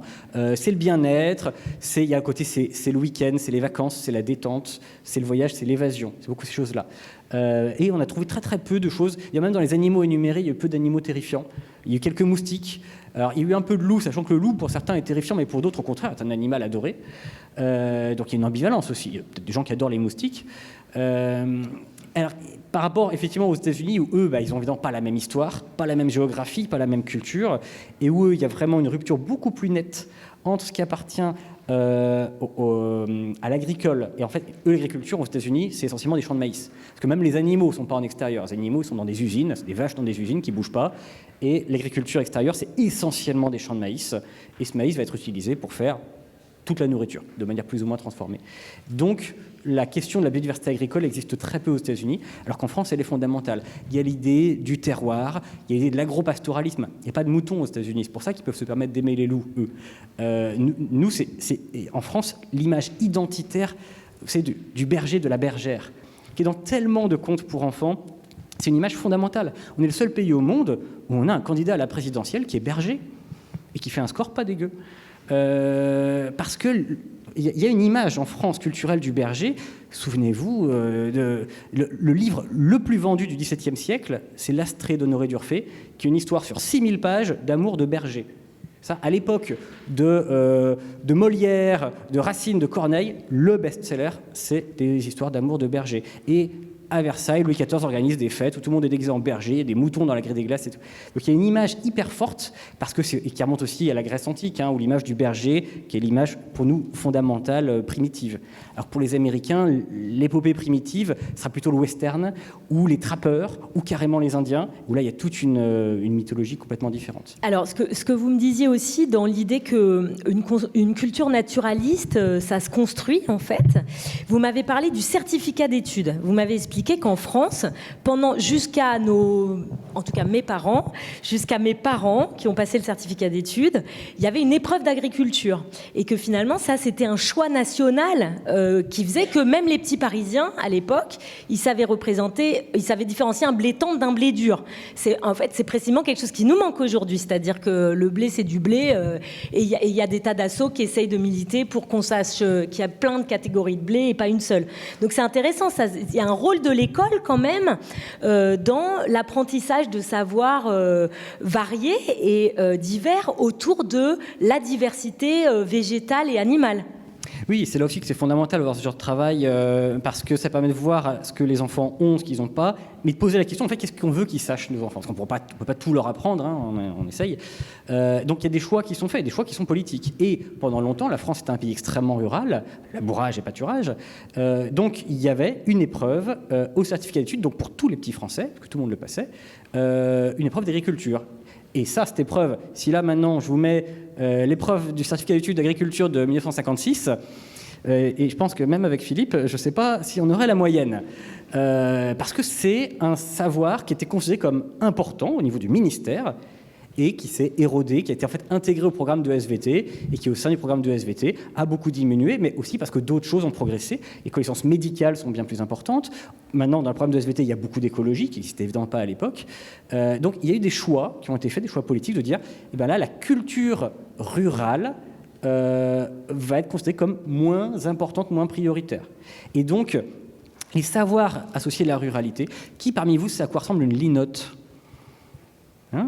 Ça, c'est un animal qu'à peu près la plupart des Français savaient identifier facilement jusqu'aux années 50-60. Aujourd'hui, bon, déjà on en appelait beaucoup, mais on considère surtout que c'est plus important de savoir ça. Par contre, vous savez tous ce que c'est qu'un poisson clown. Alors que les éculés des années 50 n'avaient jamais entendu parler d'un poisson clown. Donc on a aussi une culture qui n'est pas la même, qui est beaucoup plus internationalisée et qui est beaucoup moins rurale, qui est beaucoup plus sauvage. On connaît plus d'animaux sauvages sans doute que ce qu'étaient les Français, que connaissaient les Français de l'entre-deux-guerres. Et donc, tout ça, c'est des choix politiques. Aujourd'hui, il y a des choix politiques qui sont faits de mettre de l'écologie dans les programmes. On écologise les programmes. Par contre, quelle écologie? Qu'est-ce qu'on va leur apprendre? Effectivement, est-ce qu'on considère qu'il est important qu'ils aient une connaissance vaste de la biodiversité? Est-ce qu'on considère politiquement qu'il est important qu'un élève qui sort du bac sache ce que c'est qu'un échinoderme? Ou est-ce qu'à la place, on va considérer qu'il est plus important qu'il sache comment fonctionne la photosynthèse d'un point de vue moléculaire? Et donc tout ça, c'est des choix politiques qui entraînent ensuite les programmes scolaires, etc. Et donc la culture des Français. Alors peut-être que maintenant, on est passé par l'école, le savoir. Peut-être que Lucie, vous qui êtes, on va vous mettre sur l'histoire de l'art, disons, hein, puisque toute l'étude d'Hélène parle à la fois de biodiversité, de connaissance des enfants, mais aussi de représentation. Et donc ça m'intéresse de vous poser la question, pourquoi c'est si important cette affaire de représentation, hein, et qu'est-ce que ça raconte peut-être de notre culture commune et de notre savoir commun sur ces animaux, ces plantes, sur la biodiversité? Alors, moi, j'ai essayé de me poser la question d'abord des enfants. Alors, pourquoi c'est important? Parce que les enfants, c'est la première modalité d'expression qu'ils apprennent à l'école, le dessin.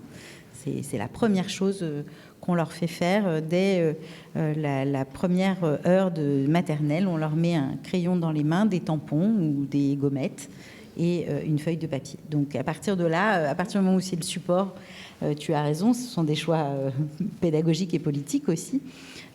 C'est ça qu'il faut regarder. Et les enfants, ils arrivent à l'école à 2 ou 3 ans. Ils ont déjà un imaginaire qui est celui des livres pour enfants. Alors moi, je me suis dit, je vais aller regarder, pour préparer ce débat, je vais aller regarder ce qu'il y a dans ces fameux livres pour enfants. Et j'ai choisi un petit corpus. Alors, c'est absolument pas scientifiquement valable, hein, évidemment, j'ai pas du tout eu le temps.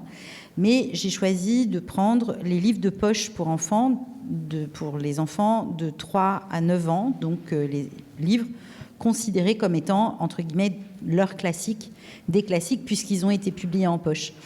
Et je vais vous montrer 2... Alors, c'est pas très joli.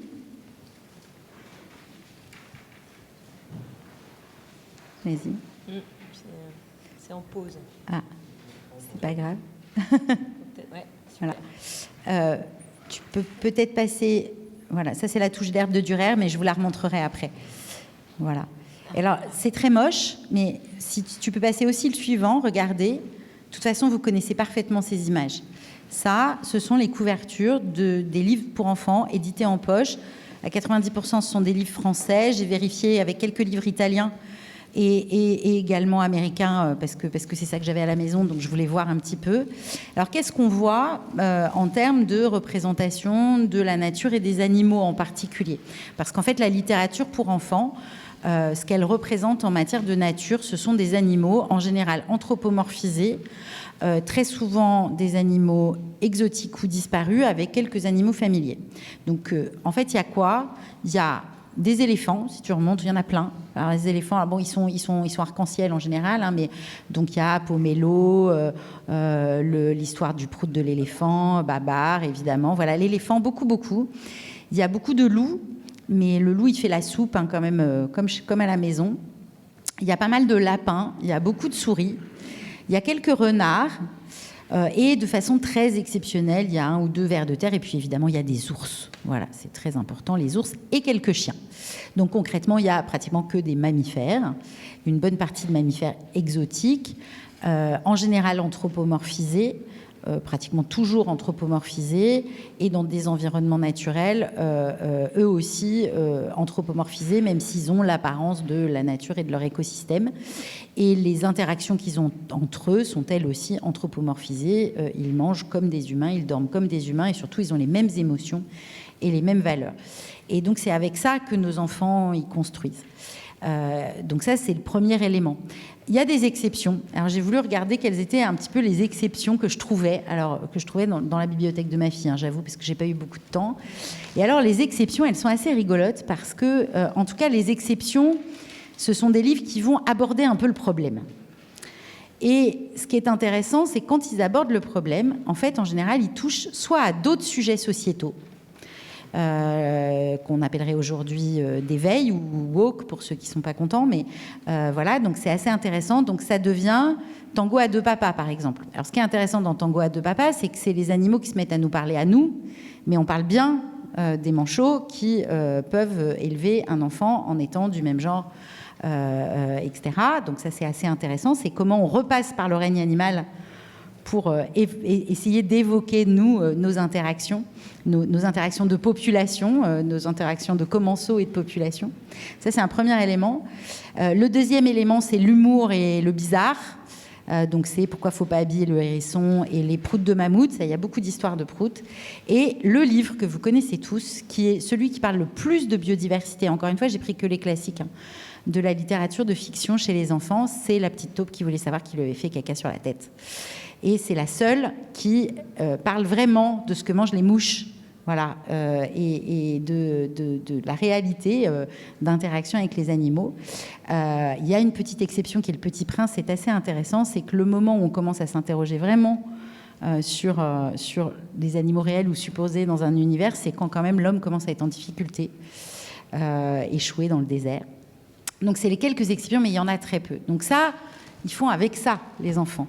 Alors, encore une fois, vous allez me dire, mais il y a les Kiddy Doc, il y a tout ça. J'ai pas pris les livres documentaires pour enfants, j'ai pris les livres de fiction, parce que c'est ceux qui construisent un imaginaire. Alors, même si beaucoup d'enfants construisent leurs imaginaires à partir des Kiddy Doc sur les dinosaures, en réalité, ce qu'on leur lit le soir, c'est quand même plutôt La cabane magique et La petite taupe qui voulait savoir qui lui avait fait caca sur la tête.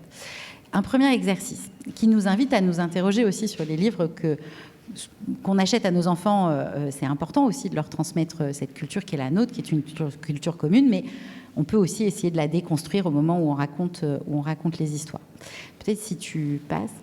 Tout ça ne vient évidemment pas de rien. Alors il y a une exception qui passe par l'irréalité et par la fiction, c'est Claude Ponty. Parce qu'en fait, Claude Ponty, il ne montre rien de réel, hein. Donc ces humains deviennent des animaux, les animaux deviennent des humains, mais c'est assez égalitaire comme possibilité de transformation. Les plantes deviennent des théières, les insectes deviennent des habits, il y a plein de choses qui peuvent se passer. Ce qui est intéressant, c'est qu'il nous parle d'interaction. Donc il ne nous parle pas du tout d'un monde réel, mais en revanche, il nous parle d'interaction, y compris sentimentale et affective. Sentimentale pour les humains, affective pour les autres éléments du vivant ou de l'environnement ou de l'écosystème. En tout cas, il nous parle d'écosystème. Je n'ai pas trouvé d'autres exemples en réalité dans les classiques de la littérature jeunesse. Et de toute façon, il faut toujours lire Claude Ponty, c'est indispensable.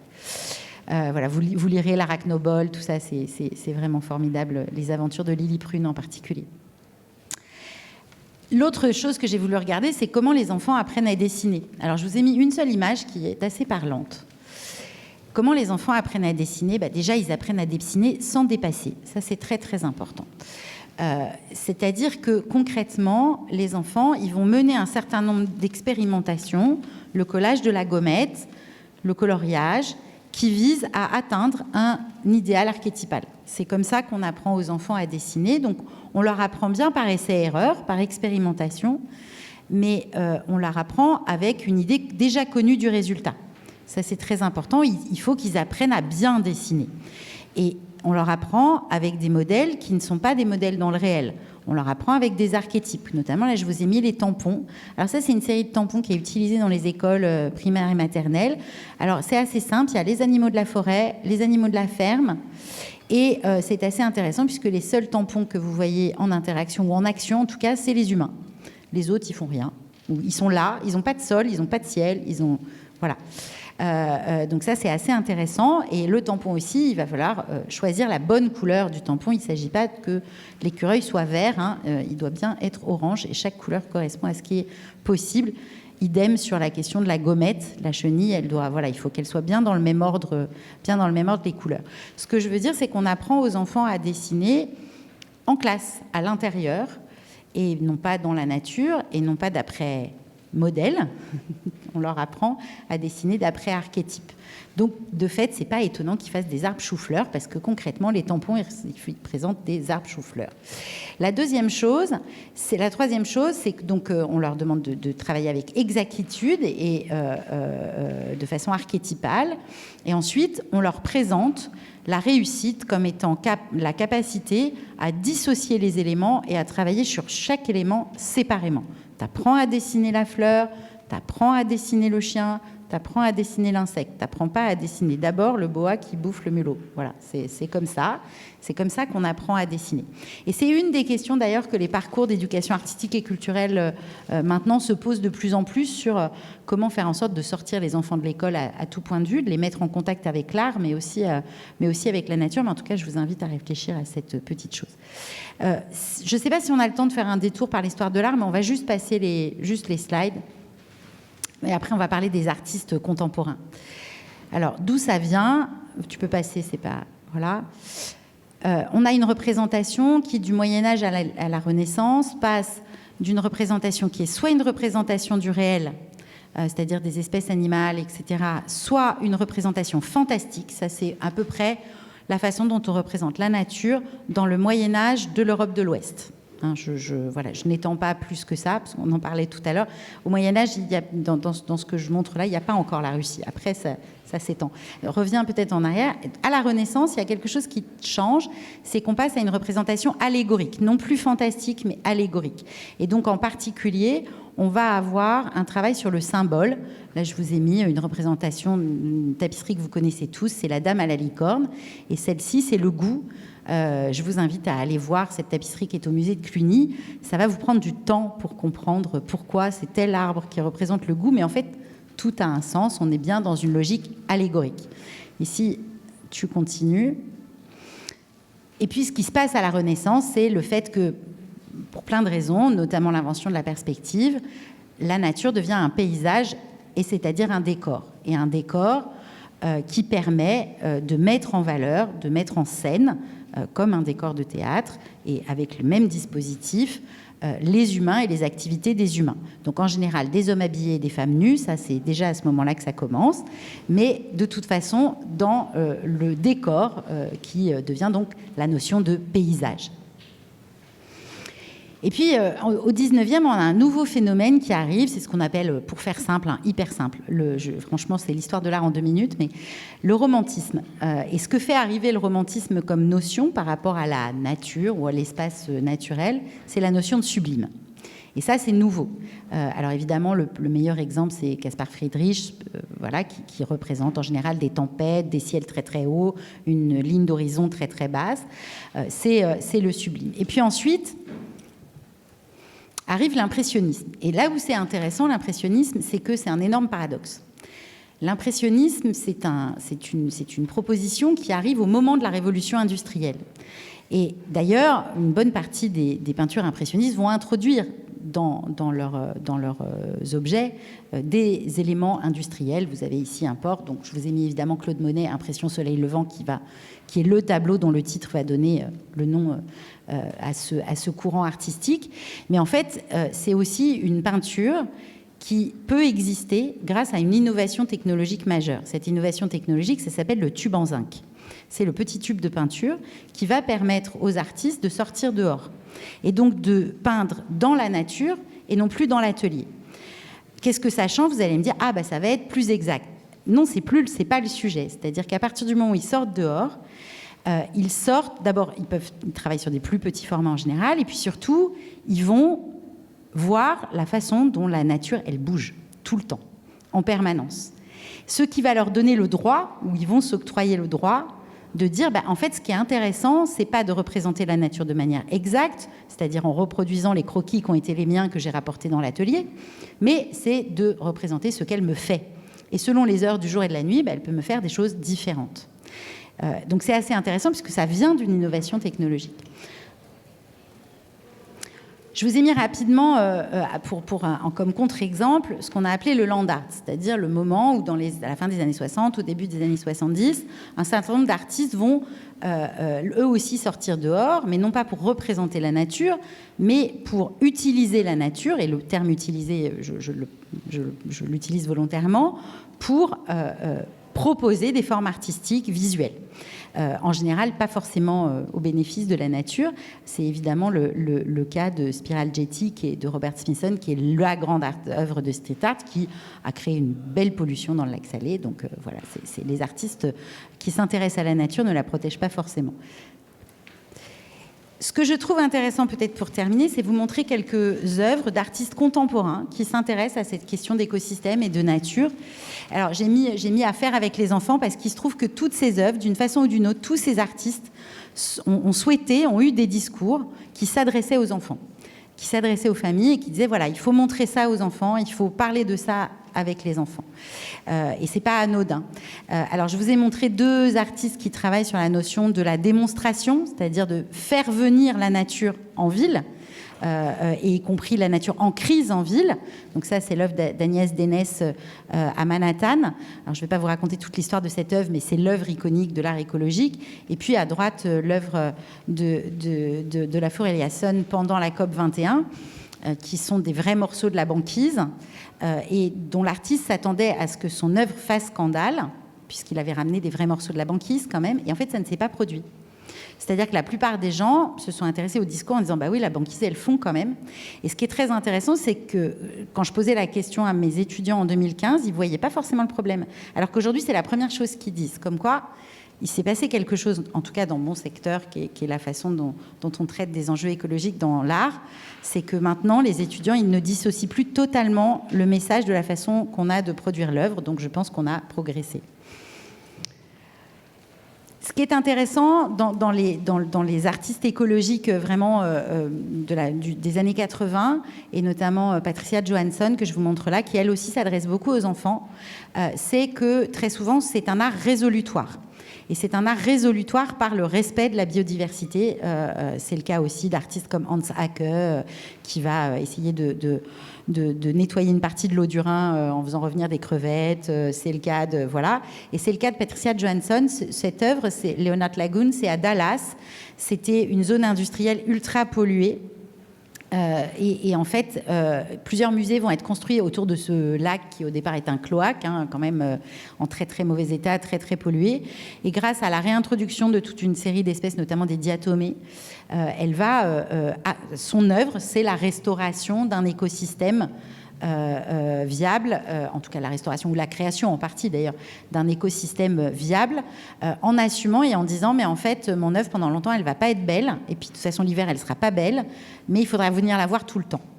Et c'est assez intéressant puisque c'est voilà, dire l'œuvre ça peut être aussi quelque chose en mouvement et qui n'est pas forcément beau, où tout n'est pas visible et où, dans laquelle on peut se promener et qu'on peut aimer pour ça parce qu'on se l'approprie. Je vous montre peut-être rapidement et puis...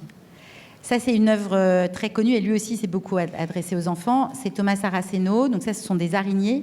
Et toute l'œuvre, en fait, c'est la construction par les araignées elles-mêmes de leur œuvre d'art par leur toile. Et de fait, là aussi, les enfants étaient associés. Je crois que c'est une des dernières. Voilà. Super. Moi, ce que j'ai envie de vous demander, on fait un minus-tour. Je vous propose, avant de prendre les questions du public, on est déjà très en retard, mais tout ça s'est mis en retard, c'est peut-être pas très grave. Gardez le micro, Lucie. Peut-être on repart par vous. Tout ce que vous venez de nous raconter, qui est hyper intéressant, quelle préconisation, finalement, vous en tirez pour aujourd'hui, pour les enfants d'aujourd'hui, qui apprennent à dessiner aujourd'hui et qui doivent apprendre que la biodiversité subit une crise sans précédent et qui doivent devenir une génération qui doit la protéger. Enfin, nous, on doit la protéger, nous en premier, leurs parents, mais c'est à eux que s'adresse tout ça, hein, c'est ce qu'on va leur léguer. Moi, je pense qu'il faut leur dire de dessiner tout le temps, surtout quand ils sont dans la nature, en fait. Et de fait, je pense qu'il faut leur montrer les impressionnistes. Il faut leur dire, en fait, le jour où les impressionnistes sortent dehors, tout à coup, ils se rendent compte que la nature, elle bouge tout le temps et que donc, l'enjeu, c'est pas de représenter de façon exacte la nature, c'est d'en percevoir les signaux faibles, en fait, notamment le mouvement du soleil, notamment le mouvement du vent, notamment, voilà, et à partir de là, tu fais ce que tu veux, mais vois que ça bouge. Merci. Frédéric, est-ce que vous avez une préconisation dans un des mondes des enfants qui peuvent être l'école, la famille, le musée, le centre de loisirs, enfin tous les mondes des enfants, finalement, qu'est-ce que vous en retenez de tout ça? Finalement, si on devait faire un peu avancer notre affaire, qui serait de créer une génération apte à affronter ce qui l'attend et à protéger ce qui nous reste. J'aurais pas la prétention à lancer une préconisation particulière, plutôt une attention en fait à savoir quelle représentation on veut donner. Et typiquement, en fait, je pense que dans la littérature pour enfants qu'on a vue là, en fait, les animaux sont pas des animaux, en fait, ce sont des archétypes. Le loup, c'est pas un canis lupus. Le loup, c'est la matérialisation du danger, de la prédation. C'est des dents, le loup. Et je pense qu'on peut vraiment avoir une analyse plutôt structurale, en fait, de tout ça. Alors, après, ça confine quasiment à la psychanalyse. L'éléphant, c'est intéressant, d'ailleurs, l'importance de l'éléphant. Alors, je me suis dit, peut-être que l'éléphant, c'est l'idée, c'est la taille énorme, et c'est l'idée de l'enfant qui grandit, qui est tout en train de grandir, l'enfant, et qui est toujours un peu mal à l'aise dans son corps, surtout les ados. Ce sont des petits éléphants, en général. Alors, et en plus, c'est des petits éléphants. Voilà. Mais je pense que tous les animaux, je pense que ça sert aussi pour les dessinateurs à dire ça, c'est que plutôt que d'avoir à faire... à fabriquer un personnage, à dire ok, lui il s'appelle David, il est très méchant, hein, on met un loup. Et le loup, il n'y a pas besoin de le présenter, le gamin sait très bien. C'est le loup, c'est le danger, c'est la prédation, il va essayer de manger les autres. Le renard, il est rusé. Le renard, il va faire des trucs. Et donc, en fait, c'est pas des animaux derrière. Et je pense, comme d'ailleurs pour les représentations médiévales ou du début de la Renaissance, il faut se dire que les représentations des lions à la Renaissance, personne n'est sûr que ça existe vraiment, les lions. Personne n'en a vu. D'ailleurs, il y a quelques cas de taxidermisation. Au début de la Renaissance, on a une peau de lion qui est arrivée. On dit à un gars, tu peux nous l'empailler et tout. Et les gens font des lions qui ressemblent aux lions de l'héraldique. Parce qu'ils n'ont jamais vu. La seule chose qu'ils voient, c'est sur le drapeau de l'Angleterre, il y a 3 lions, ça doit ressembler à ça, un lion. Et du coup, il faut se dire qu'il y a des époques où, en fait, un lion et un dragon, c'est exactement pareil. C'est des espèces dont parlent certains livres.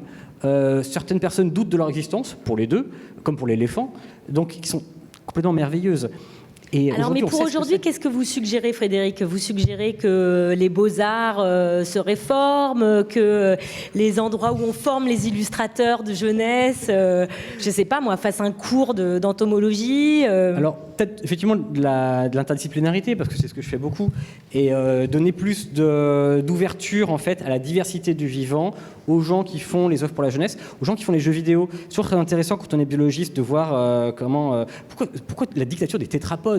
Tout le monde a 4 pattes dans les jeux vidéo, même les créatures fabuleuses en fait, sont toujours un peu des mammifères ou des reptiles, alors qu'on peut les trouver des trucs vachement plus cool.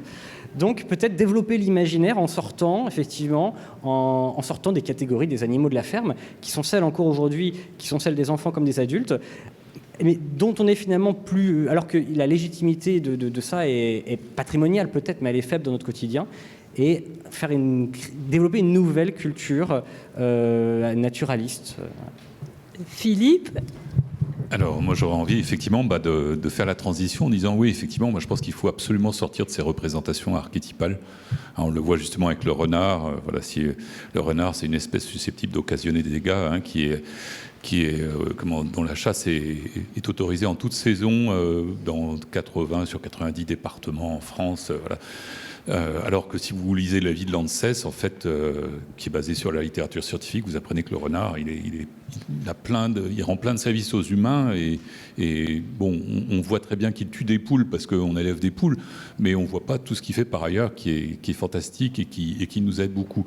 Donc il faut sortir de ces représentations archétypales et à mon avis, il y a deux manières d'en sortir. C'est la fréquentation du milieu naturel, donc les classes vertes, le fait de ne pas être limité à une ville dans laquelle on va voir surtout des platanes et des pigeons. Hein. Et ça, sauf si on se balade dans le jardin de l'Académie du climat. Et ça, c'est vraiment important. Et puis la deuxième manière de sortir de cette représentation archétypale, c'est de l'enrichir quelque part, hein, à travers ces expériences picturales et puis à travers le dialogue pédagogique. Et dans le dialogue pédagogique, il y a plusieurs aspects qui me semblent indispensables, qui sont déjà pratiqués. Hein, donc là, je ne fais que répéter ce qu'on a dit auparavant, mais c'est vraiment, à mon avis, les fondamentaux. C'est apprendre la diversité. Hein. La diversité, ça ne se limite pas à une collection d'espèces, même la diversité des individus. Et puis apprendre le relationnel aussi, le rationnel avec tout ce qu'il peut avoir de positif. Le relationnel, c'est pas forcément le prédateur, hein, effrayant. Ça peut être l'entraide, ça peut être l'altruisme. Et ces deux aspects-là, diversité et relationnel, c'est des aspects dont on pourrait s'inspirer souvent avec bonheur, même au sein des sociétés humaines. Et je pense que ça, de ce point de vue-là, il y a vraiment une relation à construire avec le vivant qui prend en compte ces aspects-là. Hein. Et puis, le dernier aspect, c'est la responsabilité. C'est-à-dire, à partir du moment où on est dans un monde relationnel et divers, ça veut dire que nos actions, quelque part, elles ont des conséquences. Alors, sans effrayer ou, assombrir, hein, l'horizon des enfants en leur faisant penser de manière anxiogène que tout est foutu et que quand ils auront 20 ans, il n'y aura plus grand-chose à la surface de la Terre. Néanmoins, il faut qu'ils apprennent cette responsabilité, qu'ils se rendent compte qu'il n'y a pas de petites bonnes actions, hein, que tout ne repose pas sur les épaules du gouvernement ou des entreprises ou des collectivités, etc., mais également sur leur comportement individuel et en matière notamment de responsabilité aussi qui dépasse des points de vue antispécistes qui ont eu la bonne idée d'émerger, mais qui sont souvent limités aux mammifères, justement, ou aux vertébrés, hein, et qui se rendent compte que dans le vivant, il y a plein d'organismes qui sont absolument indispensables, qui ont des relations, qui ont une diversité qu'on doit respecter. Sarah, une préconisation pour la fin ? Moi, je vais être beaucoup plus micro. Je vais revenir à... Toutes les échelles sont valables. Voilà, je vais teaser le M2, le module 2. Nous, effectivement, et ça fait lien avec ce que vous avez dit tout à l'heure, on essaye encore une fois de reconnecter à son environnement. On a la chance à Paris d'avoir quand même eu ces 10 dernières années une renaturation de la ville, une pédagogie qui a amené aussi les classes dehors. Donc, je suis allée il y a 3 semaines dessiner avec des enfants de moyenne section des fleurs au parc Montsouris. On en débriefera parce que le résultat de l'interconnexion, tout ça, j'ai pas tout vu dans les dessins, mais voilà. En tout cas, on a autour de nous aujourd'hui, et c'est la question de l'échelle, plein de moyens de se saisir de notre environnement pour déjà comprendre, donc sans forcément poser les bons mots, hein, nature, biodiversité, tout ça à l'échelle des publics auxquels on s'adresse à ce niveau-là. C'est pas à nous peut-être d'y mettre toute la rigueur scientifique, mais en tout cas de continuer à faire en sorte qu'ils s'approprient leur environnement pour le respecter, mais aussi pour le comprendre. Et donc nous, c'est après le module 1 fait en classe, le module 2 consiste à justement dans le jardin de l'académie, mais pas que, autour, et avec l'idée d'aller jusqu'à la Seine, de montrer en fait dans l'environnement. Alors on est au centre de Paris, etc., mais ça se fait aussi dans les quartiers par la direction des espaces verts ou même par des dispositifs comme Classe dehors. En fait, il y a ce mouvement, je vais finir sur cette connotation peut-être positive, il y a ce mouvement qui vise à remettre aussi les enfants dans leur cadre, mais urbain et végétal, parce que vraiment aujourd'hui, ça pousse de partout, dans leurs rues, les rues aux écoles, enfin voilà, le pouvoir public peut remettre de la nature en ville, et donc remet de la biodiversité, et à nous aussi, pédagogues, de pouvoir prendre la main des enfants et des adultes pour repérer cette biodiversité déjà dans son entourage, et bien sûr faire des classes dehors, et bien sûr des classes nature, les emmener aussi découvrir d'autres espaces naturels, mais je pense que c'est hyper important aussi de se reconnecter dans son environnement à ce qui existe et ce que l'on doit préserver. Merci. Je vous propose de prendre quelques questions malgré notre intense retard. Malgré tout, ce serait chouette que vous puissiez peut-être garder le micro, Sarah, et je vais faire passer.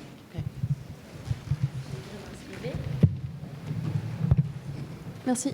Merci beaucoup. Une question peut-être sur le module 1. Est-ce que vous autorisez, encouragez le fait que les gens y reprennent votre atelier avec d'autres élèves? Et si oui, est-ce que vous avez des ressources pédagogiques sur votre atelier ou pas? Parlez dans le micro, Sarah, c'est mieux. Tout est en open source sur le site internet de l'Académie. Vous avez ressources pédagogiques. Donc, je ne sais pas si on a déjà publié tous les éléments, mais tout est reproductible. Et voilà. Et on accompagne des villes à créer des académies du climat. Donc, on transmet aussi toutes ces ressources. Une question? Oui. Oui, je suis Monsieur Davido, artiste. J'ai une question critique par rapport aux zoos. Les animaux sont domestiqués. Nous-mêmes, nous sommes domestiqués. Ce qui serait bien de laisser des espaces sauvages aux animaux pour qu'ils vivent leur vie comme nous la vivons nous-mêmes. J'aimerais connaître votre proposition, par exemple à La Réunion. C'est une île où il y avait le dodo qui a été massacré, l'extinction de cette espèce. Et de plus en plus, on est surcharge d'humanité, mais on n'habite que 2% de la planète. Donc au final, au lieu de se compresser, on devrait se disperser, se détacher de cette ville, que Paris existe, certes, c'est mon opinion. Et cela dit, j'aimerais connaître la vôtre. Et cela dit, est-ce qu'on ne sommes pas dans des zoos et il serait temps de se libérer de tout ce, voilà, de cette conditionnement. Voilà. Merci. En matière de répartition sur le globe terrestre, malheureusement, en fait, et même déjà depuis bien longtemps, les humains, en fait, ont marqué tous les écosystèmes de leur emprise. Alors évidemment, avec plus ou moins de modération, quand on parle des peuples autochtones dans l'Amazonie, évidemment, ça n'a rien à voir avec l'exploitation industrielle qu'on peut avoir d'une forêt tropicale. Mais néanmoins, en fait, je pense qu'il ne faut pas avoir une vision dans laquelle on sépare le monde humain du monde naturel, entre guillemets. Et c'est précisément tout le problème de ce qu'expliquait notamment Frédéric avec certaines visions de la nature, ou Lucie avec des visions romantiques, quelque part, dans la mesure où on sacralise la naturalité, la wilderness des anglo-saxons, en pensant que la nature n'est belle et n'est bonne que quand elle est sauvage. Alors en réalité, depuis le début de l'humanité, elle ne l'a plus été. Le problème, c'est pas tant le fait que les humains soient dans la nature, c'est le comportement qu'ils peuvent avoir. Et aujourd'hui, du fait de l'exploitation industrielle des milieux naturels, on vit sur nos archétypes. L'archétype de la... Moi, j'étais très sensible à ce que disait Frédéric sur l'archétype de la campagne et de l'agriculture, parce qu'aujourd'hui, cet archétype, il perdure même dans la bouche des céréaliculteurs industriels, qui rendent peu à peu les milieux qu'ils utilisent totalement infertiles et pollués, et pour des raisons futiles en plus. Donc on est vraiment dans une situation où finalement on s'est distancié du monde sauvage alors qu'on l'a toujours occupé. On s'en est distancié intellectuellement, culturellement, etc. Et le problème, c'est pas tant de le réoccuper spatialement, je pense que c'est plutôt de se le réapproprier culturellement et d'arrêter de penser au contraire que, alors comme on fait souvent dire au pauvre René Descartes qui ne devait pas vraiment penser ça, on est maître et possesseur de la nature. En réalité, on en est partie prenante, voilà, et on doit la respecter. Et à propos des eaux, c'est très compliqué de parler des eaux. D'abord, il y a une diversité de zoos ou de ménageries diverses et variées. Il y en a qui respectent le bien-être animal, il y en a qui ne le respectent pas du tout. Donc, bien évidemment, il faut faire que tous le respectent. Cela dit, c'est un bien moindre problème que celui de l'élevage industriel. Je vous rappelle qu'aujourd'hui, la masse de la volaille domestique, c'est 2,5 fois la masse des oiseaux sur l'ensemble de la surface terrestre. Et la masse des bovins, c'est 15 fois la masse de tous les mammifères sauvages sur l'ensemble du monde. Donc on est dans un monde d'animaux domestiques épouvantablement maltraités, et les zoos, finalement, quelque part, au sein de cet ensemble, c'est plutôt un endroit où les animaux sont relativement bien traités, en tout cas, ils devraient l'être.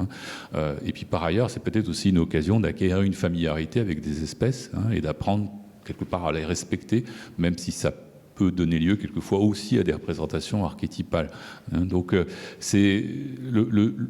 est vraiment dans un monde, je pense, qui est on est à un tournant de l'histoire de l'humanité. Il y en a eu plusieurs, mais là, il y a un tournant à nouveau dans la mesure où finalement, on doit se réapproprier cette relation avec la nature dont on s'est distancié. Et je pense que c'est vraiment ça le point principal de ce dont on est en train de parler aujourd'hui, même quand ça concerne tout simplement des enfants qui doivent faire des classes vertes, aller dans un jardin municipal, mettre les mains dans la terre, toucher une plante, être capable de voir ce que c'est qu'une feuille vivante, etc. Je pense que c'est aussi une manière de se réapproprier finalement la nature et de s'y intégrer. Je pense qu'il y a, en complément de ce que tu disais, c'est vrai que sur ce qu'on disait sur les représentations cultivées, pas cultivées, sauvages, domestiquées, il y a aussi comment on travaille sur des représentations, et ça tombe bien parce que c'est l'artiste dont j'ai pas eu le temps de vous parler, Suzanne Husky par exemple, qui travaille là-dessus, sur le fait que ça peut être un peu plus complexe que ça et que ça peut évoluer à travers le temps, et que d'abord il n'y a pas que l'humain qui domestique son environnement, le castor aussi, et c'est un peu dommage qu'on l'ait oublié parce que en fait il nous aiderait beaucoup en fait. Donc elle travaille beaucoup sur la question de la réintroduction possible du castor, ou en tout cas de la façon dont on peut aménager ensemble avec d'autres espèces nos écosystèmes.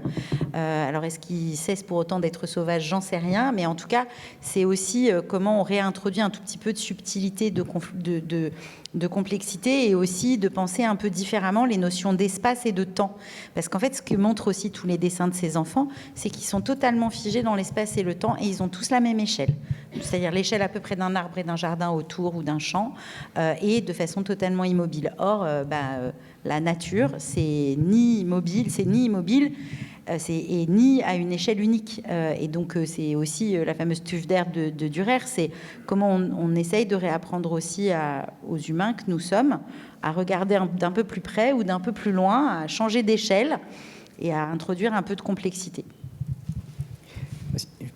Juste deux réactions très rapides. Alors, une première, c'est parce que je vois Hélène qui bouillonnait. Les dodos n'étaient pas à La Réunion, mais à l'île Maurice. Et chaque île avait son propre gros oiseau terrestre qui a été éradiqué. Et à La Réunion, c'est un autre que le dodo. Et un conseil de lecture, peut-être, c'est le livre qui s'appelle L'animal et la mort de Charles Stepanov. Et je pense qu'en tant qu'artiste, ça pourrait beaucoup vous inspirer. Il y a plein de choses où je ne suis pas d'accord avec lui sur le plan philosophique, mais ça reste un super livre sur une plongée en profondeur sur le rapport des humains à l'animal, en France en l'occurrence, mais qui est un beau travail. Une question, ouais. Bonjour, merci beaucoup, c'était super intéressant.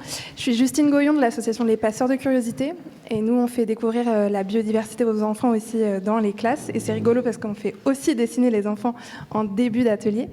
Et une petite remarque, parce qu'on va aussi en zone rurale et on a remarqué que les représentations sont à peu près les mêmes parce qu'il y a de la monoculture et qu'il y a les écrans, le problème des écrans, et donc le rapport. Ouais, voilà. Donc nous, on fait découvrir la biodiversité à travers des mini-muséums qui sont ludiques et itinérants, et à travers des ateliers d'art. Et du coup, j'ai une question par rapport à la mesure d'impact. Est-ce que vous faites le même exercice à l'issue de vos modules, c'est-à-dire à la fin, si les enfants ont suivi 4 modules, est-ce que vous leur faites faire le même exercice ils ont une page blanche et ils doivent dessiner ce qu'ils pensent, parce que ça serait intéressant en mesure d'impact pour voir l'évolution de la représentation.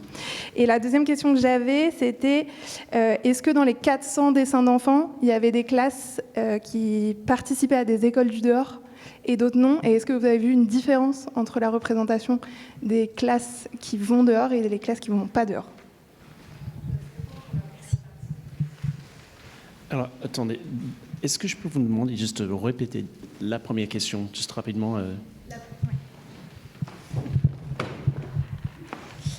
La première question, c'est par rapport à la mesure d'impact. C'est-à-dire que nous, on intervient à l'école et on a beaucoup de mal à dire scientifiquement que nos ateliers d'éveil à la biodiversité ont un impact et changent le rapport fondamental de l'élève à la nature. C'est très difficile de le mesurer.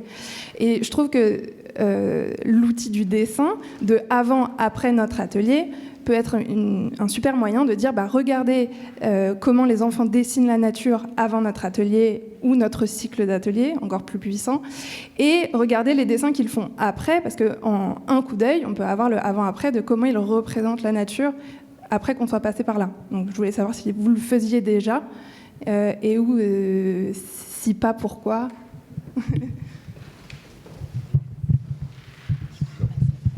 Alors, Pour l'instant, non, on ne fait pas ça. Effectivement, notre module 2, c'est plutôt porté sur le pourquoi il est important de protéger la biodiversité, et notamment la biodiversité dans un milieu très urbanisé, comme celui du quartier de Saint-Paul. Et du coup, il y a une démarche artistique dans cet atelier aussi. Mais pour l'instant, non, effectivement, ce deuxième dessin que je trouve fort intéressant n'existe pas. Mais je suis toujours preneur pour un module 3 et pour aller plus loin, parce que plus c'est long les parcours, effectivement, plus ça a tendance à rester ancré. Donc voilà. Un module, c'est bien. 2, c'est encore mieux. 3, ça serait encore mieux. Mais bon, on en reparlera. Tout à fait. Mais je vais juste compléter aussi. Encore une fois, on n'était pas là pour parler pédagogie, mais nous, c'est des supports de médiation avant tout pour passer des messages qui sont un peu plus larges. Il y a évidemment l'enjeu de changer la représentation de la nature, mais c'est pas en une fois. Si on fait faire à la fin ou à la fin d'un parcours, ça peut être intéressant de voir si ça a évolué. On est un peu sur cette question de l'évaluation qui n'est pas simple, mais encore une fois, c'est ce que disait Lise, c'est une façon de faire rentrer sur des sujets, désolé, mais qui sont un peu ennuyants pour certains enfants parfois. Le climat, si, en vrai, encore une fois, dans nos premières expériences, dans une classe, on perd beaucoup de gens, beaucoup d'enfants, dès qu'on commence à aller sur des mots très techniques, etc. Donc le support de médiation qui a été choisi dans cet atelier, c'est le dessin, pour passer un certain nombre de messages, dont la question de la biodiversité et de sa complexité. Mais notre message clé, nos messages clés de cet atelier, n'est pas forcément celui-ci. Après, oui, c'est un outil qui pourrait être intéressant sur l'évaluation, mais au regard de tout ce qu'on veut transmettre dans cet atelier, pas sûr qu'il faille s'arrêter qu'au dessin pour voir si la mesure d'impact. Pardon, je prends juste la parole pour dire la question que vous posez finalement, c'est si on a par exemple si on a des enfants, toute une classe d'âge d'enfants qui connaît bien, parce qu'il a bien appris qu'il y a des insectes, etc., et qui les représente bien, est-ce que pour autant ça fait des bons protecteurs de la nature? En fait, c'est ça que vous posez comme question. Est-ce que ça fait des gens qui protègent la biodiversité? Moi, je trouve que c'est une question hyper intéressante. Et Frédéric, en fait, je vous invite à y répondre, parce qu'en fait, vous m'avez parlé, quand on s'est parlé, vous m'avez parlé des Japonais qui donc ont à l'école élémentaire un cours d'entomologie obligatoire, donc nous on est très loin d'avoir ça, et qui, arrivés à l'adolescence, savent parfaitement dessiner tout un tas d'insectes et qui sont même meilleurs que vos étudiants, si j'ai bien compris. Et pour autant, la question que je vous ai posée, c'est est-ce que ça fait tout un pays, toute une société qui protège bien la nature? Je vous laisse répondre. Oui, il y a pas mal de recherches sur la question de est-ce que si on aime plus la nature ou si on a plus d'attachement même métaphysique, religieux à la nature, est-ce que ça pourrait faire automatiquement des gens pour autant des bons écolos? Et pas nécessairement. Et typiquement les Japonais, où c'était très travaillé, notamment Philippe Descola a beaucoup dit les Japonais ils sont animistes, et l'animisme c'est on voit des âmes dans la nature, du coup on met les animaux à égalité avec nous, donc forcément on va être écolo. Et en fait les Japonais sont pas du tout écolos. C'est vraiment un des pays les moins écolos au monde en termes d'impact. Alors c'est une île en plus, donc tout vient par avion ou par bateau, mais c'est quand même le pays qui a rétabli la chasse à la baleine. C'est un des pays qui racle le plus les fonds marins, parce que justement ils adorent les invertébrés marins et ils mangent des trucs que nous on ne sait même pas que ça existe nous, mais qu'eux adorent. Donc ils ont à la fois une grande connaissance et qui se voit beaucoup dans les jeux vidéo japonais, dans les mangas japonais, simplement chez Miyazaki. Dans Pogno sur la falaise, vous avez 2 gamins de 6 ans qui identifient à l'œil des placodermes du Dévonien. C'est pas tous nos étudiants à nous qui font ça. Et donc là, donc les Japonais, ils ont une connaissance notamment des invertébrés qui est beaucoup plus forte que nous. Alors peut-être qu'individuellement, ils vont moins les écraser parce qu'ils savent qu'est-ce qui est dangereux, qu'est-ce qui n'est pas dangereux. Ils vont pas avoir la peur de la bestiole qu'on a nous. Mais par contre, pour ce qui est de la question du climat, des grandes questions écologiques et des grands enjeux nationaux, clairement, on voit que c'est pas mécanique. Que connaître la nature, c'est pas forcément la protéger pour autant. Donc c'est un autre travail à faire. J'aurais envie de dire juste un mot, dire que la gestion durable de l'environnement, la protection de la nature, comme on peut l'appeler, c'est une construction sociale et qu'elle est bâtie sur des compromis et sur des changements transformateurs dans lesquels il n'y a pas seulement des valeurs. Et on voit que les valeurs, des fois, même avec des représentations culturelles assez détaillées, elles ne sont pas forcément là. Mais il y a aussi des structures sociales, sociétales, et puis des incitations économiques. Et pour le moment, on a un petit peu de valeur, on n'a pas de structure sociale adéquate et on n'a aucune incitation économique à bien se comporter. Donc effectivement, c'est pas étonnant que, d'une manière générale, le Japon soit pas le panthéon de la conservation de la nature, mais pas plus que l'Europe d'ailleurs. Je suis plus sûre de me rappeler de la deuxième partie de la question depuis. C'était s'il y avait des enfants qui avaient fait cours dehors et si ça se voyait dans les dessins, c'est ça ? Ouais. En fait, moi, j'ai pas de moyen de savoir ce que les professeurs ont fait avec les enfants avant. Donc, j'ai récolté les dessins. L'Académie du climat nous a aussi fourni la liste des professeurs qui avaient déjà fait des ateliers auparavant avec eux. Et au final, il n'y a pas eu de... Alors, s'il y avait une classe pour lesquelles les dessins étaient effectivement un peu plus riches, mais c'était la seule classe. Et pour les autres, non, il n'y avait pas eu vraiment d'effet de la pédagogie ou des ateliers qui avaient été faits précédemment. Mais par contre, c'est pas impossible qu'il y ait des professeurs qui font des ateliers très particuliers ou des choses très engagées avec les enfants. Mais pour le coup, là, on n'a pas vraiment de moyen de savoir ce qui a été fait. Est-ce qu'on peut peut-être prendre une toute dernière question ?